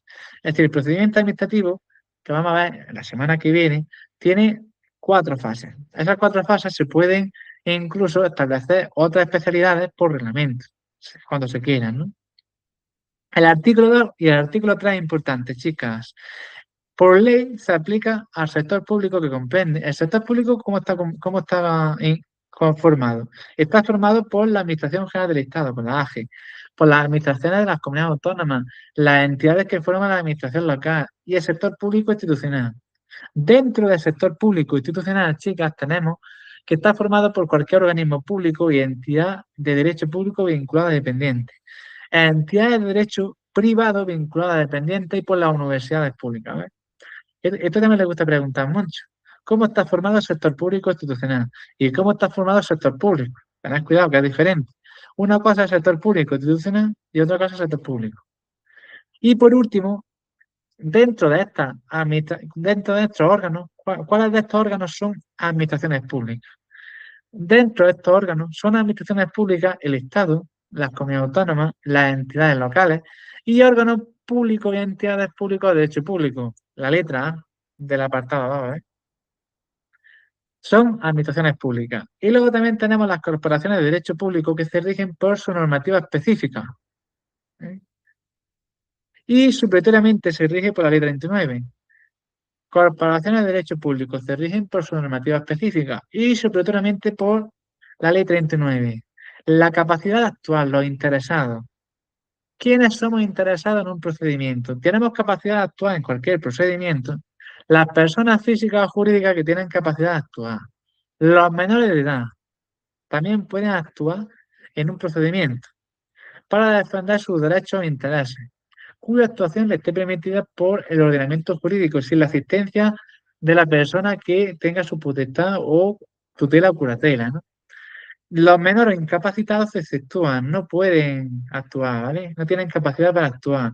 Cuando la extensión de la incapacidad le afecta ese ejercicio de actuar libremente en función de sus derechos, ¿no? Y cuando lo ley lo diga, tened cuidado. Cuando la ley así lo declare, los grupos de afectados, uniones, entidades sin personalidad jurídica y patrimonio independiente autónomos también tienen capacidad para actuar. Interesados. Entonces, el artículo 4 también, nos lo miramos bien. Son interesados en el procedimiento quienes lo promuevan como titulares de derechos o intereses legítimos, individuales o colectivos. Los que tengan derechos que puedan ser afectados por la decisión que se adopte, ¿ves? Otra persona que pueda resultar afectada por cualquier decisión que se tome, ¿ves? También son considerados como interesados, ¿ves? Y aquellos cuyos intereses legítimos puedan resultar afectados por cualquier resolución, ¿no? O se persone en cualquier procedimiento mientras no recaiga resolución, mientras que no se resuelva, ¿no? Pues os lo miráis bien, ¿eh? Las asociaciones y organizaciones representativas de intereses económicos y sociales también serán titulares de intereses legítimos colectivos. Y cuando la condición de interesado venga de alguna relación jurídica que se pueda transmitir y que se pueda heredar, ¿ves? Relación jurídica transmisible que se puede heredar. El derecho habiente sucederá en tal condición cualquiera que sea el estado del procedimiento. Sí, los hijos los pueden heredar perfectamente, los nietos, lo que sean. Representación. Los interesados con capacidad de obrar pueden actuar a través de un representante. Nosotros podemos actuar, es decir, una persona nos puede representar a nosotros ante cualquier administración pública. Por ejemplo, un asesor, un abogado, no nos puede representar a nosotros ante cualquier administración pública. Las personas físicas que tengan capacidad de obrar y las personas jurídicas son las empresas prácticamente y las personas físicas somos nosotros, personas de carne y hueso, ¿vale? Para que entendáis esa diferencia, chicas. Pues las personas físicas con la capacidad de actuar y las personas jurídicas podrán actuar en representación de otras ante las administraciones públicas. Esto es súper importante, Carolina, sobre todo tú que vas para administrativo, para supuestos prácticos. Esto le gusta preguntar mucho. Para hacer solicitudes, para presentar declaraciones responsables o comunicaciones, para interponer recursos, desistir de acciones y renunciar a derechos en nombre de otra persona, hace falta la acreditación. Hay que acreditar que actúa en nombre de esa persona para estas acciones, ¿ves? Hacer solicitudes, presentar declaraciones de responsable de comunicaciones, interponer recursos, desistir de acciones y renunciar a derechos en nombre de otra persona. Debe acreditarse esa representación. Pero, chicas, para los actos y gestiones de trámite no hace falta, se presupone, ¿vale? Por ejemplo, entregar un DNI, entregar un documento que no hace falta otra cosa, ¿vale? La representación se puede acreditar por cualquier medio válido en derecho que permita acreditar la existencia de esa representación. Se entenderá acreditada la representación que se haga por apoderamiento apu acta, por comparecencia personal o electrónica, es decir, firma electrónica, o que vaya nuestro gestor y vaya en nuestro nombre, representa a nuestra empresa, nos representa a nosotros como interesados, o a través de la acreditación de su inscripción en el registro electrónico de apoderamiento. Los registros electrónicos de apoderamiento, un registro que tiene el Estado o cualquier administración pública donde están las personas acreditadas para actuar en nombre de otras personas. Ahora veremos por encima. El órgano competente para tramitar cualquier procedimiento debe incorporar el expediente administrativo que acredite la condición de representante y los poderes que tienen reconocido en ese momento. Los tipos de poderes también son importantes, que tienen los representantes. También les gusta preguntar mucho. Pues en el expediente administrativo de cualquier procedimiento deben de estar escritos las personas que representen o que actúen en nuestro nombre y el tipo de poder que va a tener ese representante. Vamos a verlo.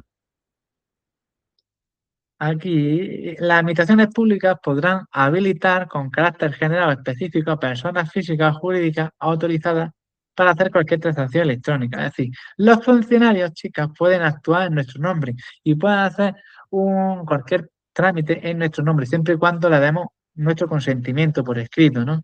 Y que no tengamos los medios suficientes, que no tengamos firma electrónica, que no tengamos, por ejemplo, un ordenador, un móvil, sobre todo para las personas mayores, ¿no? Que no tienen acceso a muchos medios. Dicha habilitación deberá especificar las condiciones y obligaciones, ¿ves?, a las que se comprometen los que se quiere la condición de representantes y determina la presunción de validez de esa representación.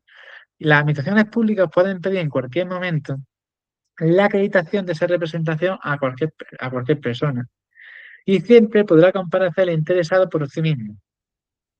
Si, por ejemplo, el asesor no puede ese día, por lo que sea, podemos ir nosotros y hacer ese procedimiento en nuestro nombre y comparecer nosotros mismos en persona o por medio electrónico, con nuestra firma electrónica, ¿no? El Estado, las comunidades autónomas y las entidades locales chicas van a tener un registro electrónico general de apoderamiento en el que deban describirse las de carácter general dados a PUF acta por quien tenga la condición de interesado en ese procedimiento a favor del representante y que pueda actuar en nuestro nombre, ¿eh? Es decir, los representantes tienen que acreditarse en este registro para poder actuar en nombre de otras personas. También deberá constar el bastanteo hecho de se puede decir, el hecho de esa firma. El hecho de acreditación se tiene que también estar acreditado. Efectivamente, el apoderado, apoderada también, el apoderado. En el Estado, este registro se llama el Registro Electrónico General de Apoderamiento del Estado, ¿eh? El registro de apoderamiento. Los registros generales de apoderamiento, chicas, no va a impedir que existan otros registros particulares en otros organismos. Cada organismo podrá tener su propio registro electrónico general de apoderamiento y aparte podrán tener otros registros particulares en función ya del volumen de archivos o documentos que maneje esa administración pública, ¿no? Los registros generales y particulares de apoderamiento pertenecientes a todas y cada una de las administraciones públicas deben de estar interconectados, deben de ser interoperables para que pues, permitan esa compatibilidad informática y que se transmitan información escrita, solicitudes de documentos a la hora de facilitar esta información, ¿no? Los registros electrónicos generales y particulares de apoderamiento permitirán comprobar válidamente la representación de quienes actúen en la administración pública en nombre de un tercero, ¿eh? Pueden verificar si esa persona actúa en nombre de otra persona o esa administración pública actúa en nombre de otra persona. Los registros mercantiles de la propiedad y de los protocolos notariales son interoperables también con los registros generales y particulares de apoderamiento. También están interconectados. La parte 3 también le gusta preguntar mucho. Los asientos. Los asientos que se hagan en esos registros electrónicos generales y particulares de apoderamiento deben de contener obligatoriamente esta información, chicas, al menos, obligatoriamente, el nombre, apellido o denominación o razón social, el DNI o el CIF del poderante y del apoderado. El poderante es la persona que cede el poder y el apoderado es la persona que recibe el poder. El apoderado, ¿eh? El apoderado es quien nos representa y el poderante somos nosotros, ¿eh? Pues nombre, apellido, DNI o CIF de esa, tanto del apoderado como del poderante, la fecha de inscripción y el periodo de tiempo por el que se da ese poder y el tipo de poder. ¿Qué tipo de poder tienen? Hay tres tipos de poderes, uno que es más general, otro que es un poco más limitado y el más limitado de todos. Tenemos un poder general para que el apoderado pueda actuar en nombre del poderante ante cualquier actuación administrativa y ante cualquier administración general. Este es el poder más general que hay, más abierto, ¿eh? Luego tenemos un poder más limitado, un poder para que el apoderado pueda actuar en nombre del poderante en cualquier actuación administrativa ante una administración o organismo concreto, ¿ves? Un poder para que el apoderado pueda actuar en nombre del poderante en cualquier actuación administrativa ante una administración u organismo concreto.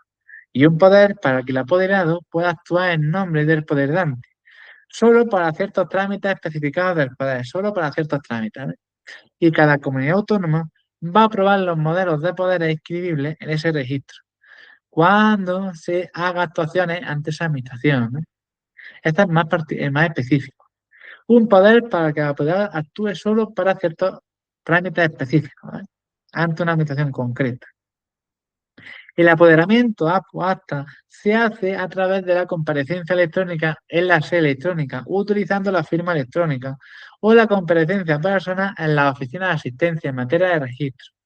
¿Vale? Ese es el APU acta. Es el hecho de contratar esa representación. Se puede hacer por firma electrónica o de forma personal ante esa administración pública. Esto también es importante, chicas. Los poderes inscritos en el registro tienen una validez determinada de 5 años desde la fecha de inscripción de ese registro. Es decir, el poder dante le cedemos un tiempo máximo de 5 años. Esa representación va a ser válida hasta 5 años. Y en cualquier momento, antes de que cabe ese plazo, el poder dante la puede quitar o la puede prorrogar. Esa representación, ¿eh? Las prórrogas dadas por el poderante al registro tienen una validez determinada máxima de 5 años, a contar desde que se inscribe. Es decir, mínimo 5 años. Va a ser válida esa representación y se puede prorrogar por otros 5 años, ¿veis? Las solicitudes de inscripción del poder, de revocación, de prórroga o de denuncia del mismo se pueden dirigir a cualquier registro. Cuando una solicitud o escrito o comunicación participen varios interesados, puede haber un único representante para todas esas, por ejemplo, una demanda colectiva, ¿no? Que una persona pues, representa a las demás y actúe en nombre de las demás, ¿ves? Esto por encima, esto más llevadero. Si durante la instrucción de un procedimiento que no se ha publicado ese procedimiento, se ve que hay varias personas que son titulares de derechos e intereses y que puedan ser afectados en el expediente y puedan ser afectados por esa resolución también, ¿no? Se va a comunicar a dichas personas que se está tramitando el procedimiento para que puedan aportar los documentos necesarios y puedan participar en ese procedimiento. Porque no tienen conocimiento de ello y pueden ser afectados por la decisión. El artículo 9. Bueno, ¿alguna duda de estos nuevos artículos que hemos visto por encima? Sobre todo quedaros con los registros y con el concepto de interesado, el artículo 2, ¿vale? Pueden preguntar cualquier cosa. Así que, miradlo bien. ¿Estáis bien, chicas? Pues venga, las administraciones públicas están obligadas a verificar la identidad de los interesados en el procedimiento administrativo, comprobando el nombre de apellido o denominación o razón social, en el caso que sea una empresa, ¿no? Los interesados se pueden identificar electrónicamente, esto también lo miráis. ¿Qué tipo de firmas tenemos? Fijaros, firma electrónica y sello electrónico. El sello electrónico lo utilizan las empresas, la firma electrónica, pues nosotros, personas de carne y hueso. y cualquier otro sistema que las administraciones públicas consideren válido, siempre que cuente con un registro previo como usuario que permita garantizar esa identidad y previa comunicación a la Secretaría de Transformación Digital. Esta comunicación va acompañada de una declaración responsable de que se cumplen los requisitos. De forma previa a la eficacia jurídica del sistema tienen que pasar 2 meses desde esa comunicación, donde los órganos pueden, por seguridad, acudir a la vía judicial. Las administraciones públicas deberán garantizar que el uso de la firma electrónica y el sello se pueda utilizar para cualquier procedimiento, ¿eh? Y se establece la obligatoriedad de que los recursos técnicos necesarios para recoger, almacenar, tratar, gestionar estos sistemas estén en la Unión Europea. El sistema de firma electrónica y de sello electrónico se tiene que garantizar en la Unión Europea, en el territorio de la Unión Europea. Y estos datos tienen que estar disponibles para que se acceda por parte de autoridades judiciales o administrativas competentes que así lo pidan, ¿veis? El 10, hemos parecido, los interesados pueden firmar por cualquier medio que permita acreditar su autenticidad, acreditar la expresión de su voluntad y consentimiento, y la integridad y la inalterabilidad de ese documento, ¿ves? En el caso en que los interesados eligiesen relacionarse con las administraciones públicas por medio electrónico, ¿qué se van a considerar válidos a efectos de firma? Lo mismo, sí que es lo mismo.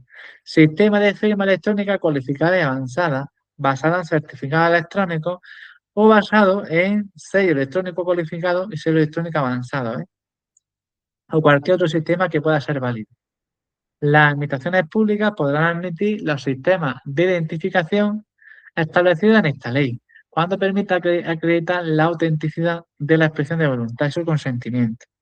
Cuando los interesados usen un sistema de firma anterior, su identidad se entenderá acreditada con el propio acto de su firma, ¿no? Con el propio acto de representación.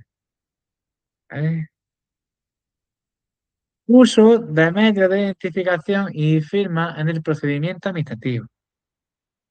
Con carácter general, para hacer cualquier actuación prevista en el procedimiento administrativo, es suficiente con que los interesados acrediten previamente su identidad a través de los medios de identificación previstos, ¿eh? Para hacer cualquier actuación prevista, es suficiente con que los interesados acrediten su identidad a través de cualquier medio. Las administraciones públicas solo van a pedir a los interesados el uso obligatorio de firma. ¿Para qué? ¿Para qué se va a pedir el uso de firma? Esto también es importante, nosotros preguntamos mucho, chicas, para hacer solicitudes, presentar declaraciones responsables de comunicaciones, interponer recursos, desistir de acciones y renunciar a derechos, hacer solicitudes, presentar declaraciones responsables de comunicaciones, interponer recursos, desistir de acciones o renunciar a derechos, ¿vale? Hacer solicitudes, presentar declaraciones, responsable de comunicaciones, interponer recursos, desistir de acciones, renunciar a derechos. ¿Bien? Vale. ¿Lo aprendéis bien? ¿Cuándo es obligatorio el uso de firma? Que lo vimos por encima antes. Y las administraciones públicas deberán garantizar, efectivamente, además de identificarse, hay que identificarse obligatoriamente. Efectivamente. Las administraciones públicas deberán garantizar que los interesados se puedan relacionar con la administración por medio electrónico, para lo cual pondrán a su disposición los canales de acceso necesarios y sistemas y aplicaciones que se determinen. Y las administraciones públicas asistirán en el uso de medios electrónicos a los interesados que así lo pidan. Asistirán en el uso de medios electrónicos a los interesados que lo pidan. Si alguno de estos interesados no tiene los medios electrónicos necesarios, su identificación o firma electrónica en el procedimiento administrativo podrá ser válidamente hecha por un funcionario público a través del uso del sistema de firma electrónica que esté dotado para ello. Para ello es necesario que el interesado no tenga los medios electrónicos necesarios, se identifique ante el funcionario y preste su consentimiento expreso para esa actuación, ¿eh? El Estado, las comunidades autónomas y entidades locales van a mantener actualizado un registro u otro sistema equivalente, donde estén los funcionarios habilitados para identificar o acceso a esta firma. Estos registros, sistemas deben de ser plenamente interoperables, como vimos antes, ¿no? Con las demás administraciones públicas. Eso en cuanto al título 1, chicas. El título segundo, que también es importante, derechos de las personas que están relacionadas con las administraciones públicas. A ver, tienen capacidad de actuar ante las administraciones públicas y son titulares de estos derechos. Vamos a ver qué tipo de derechos tenemos. Tenemos derecho a comunicarnos con las administraciones públicas a través de un punto de acceso general electrónico con la administración, a ser asistido en el uso de medios electrónicos en sus relaciones con las administraciones públicas, a utilizar las lenguas oficiales del territorio de la comunidad autónoma, que tiene derecho, ¿eh? Nosotros, como interesados ante cualquier administración pública, al acceso a la información pública, archivo y registro, a ser tratado con respeto y deferencia, no diferencia, deferencia por las autoridades de empleados públicos, a tener cuidado, a exigirles responsabilidades de las administraciones públicas y autoridades, a obtener y utilizar los medios de identificación y firma electrónica, y a la protección de datos de carácter personal, y a la seguridad y confidencialidad de esos datos, y cualquier otro que reconozca la Constitución y las leyes. Esto lo aprendéis bien, qué derechos tenemos en las relaciones con las administraciones públicas. Las personas físicas también podrán elegir en todo momento si se comunican con las administraciones públicas para hacer sus derechos y obligaciones por medios electrónicos o no, salvo que estén obligados a relacionarse a través de medios electrónicos por esas administraciones públicas. El medio elegido por la persona para comunicarse con la administración pública se puede cambiar en cualquier momento, ¿eh? Y estarán obligados a relacionarse a través de medios electrónicos con las administraciones públicas. Esto también es importante. ¿Qué órganos están obligados a relacionarse electrónicamente con las administraciones públicas? Personas jurídicas, las empresas. Entidades sin personalidad jurídica, como por ejemplo los fondos sin personalidad jurídica.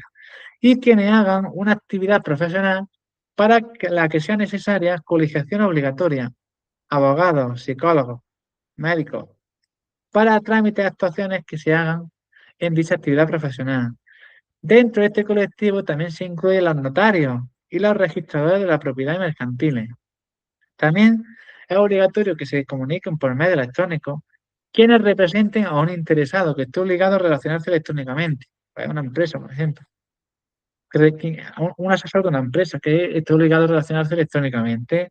Los empleados de las administraciones públicas para los trámites y actuaciones que hagan ellos por razón de su condición de empleado público, ¿eh? También están obligados a relacionarse electrónicamente. Y reglamentariamente las administraciones podrán establecer la obligación de relacionarse con ellas a través de medios electrónicos para determinados procedimientos y ciertos colectivos de personas, que queda acreditado que tienen acceso y disponibilidad a esos medios electrónicos, ¿eh? Acceso y disponibilidad. La lengua del procedimiento. El Estado, la lengua que se utiliza en los procedimientos en el Estado va a ser siempre el castellano.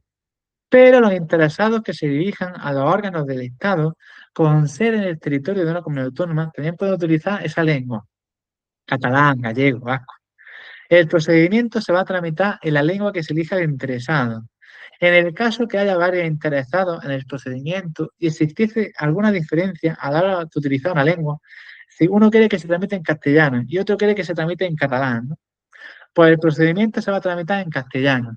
Eso sí, los documentos o testimonios que necesiten los interesados se enviarán en la lengua elegida por ellas mismas, esa lengua elegida.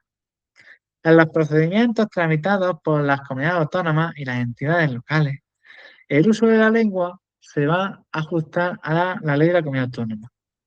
La administración pública instructora deberá traducir al castellano los documentos, expedientes o partes del mismo que van a tener efectos fuera de esa comunidad autónoma, como es lógico, ¿no? Que estén en catalán, pues si va a tener efectos, por ejemplo, en Castilla y León, pues se tiene que traducir, ¿no?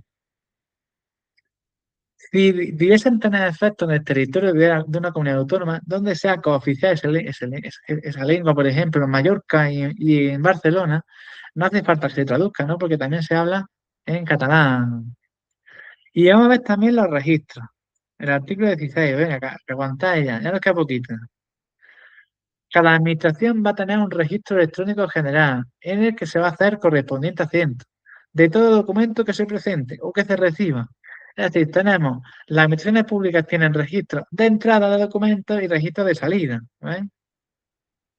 Los organismos públicos vinculados a dependientes de cada administración podrán tener también su propio registro electrónico, plenamente interoperable e interconectado, con los registros electrónicos generales del Estado o de la administración de la que dependa.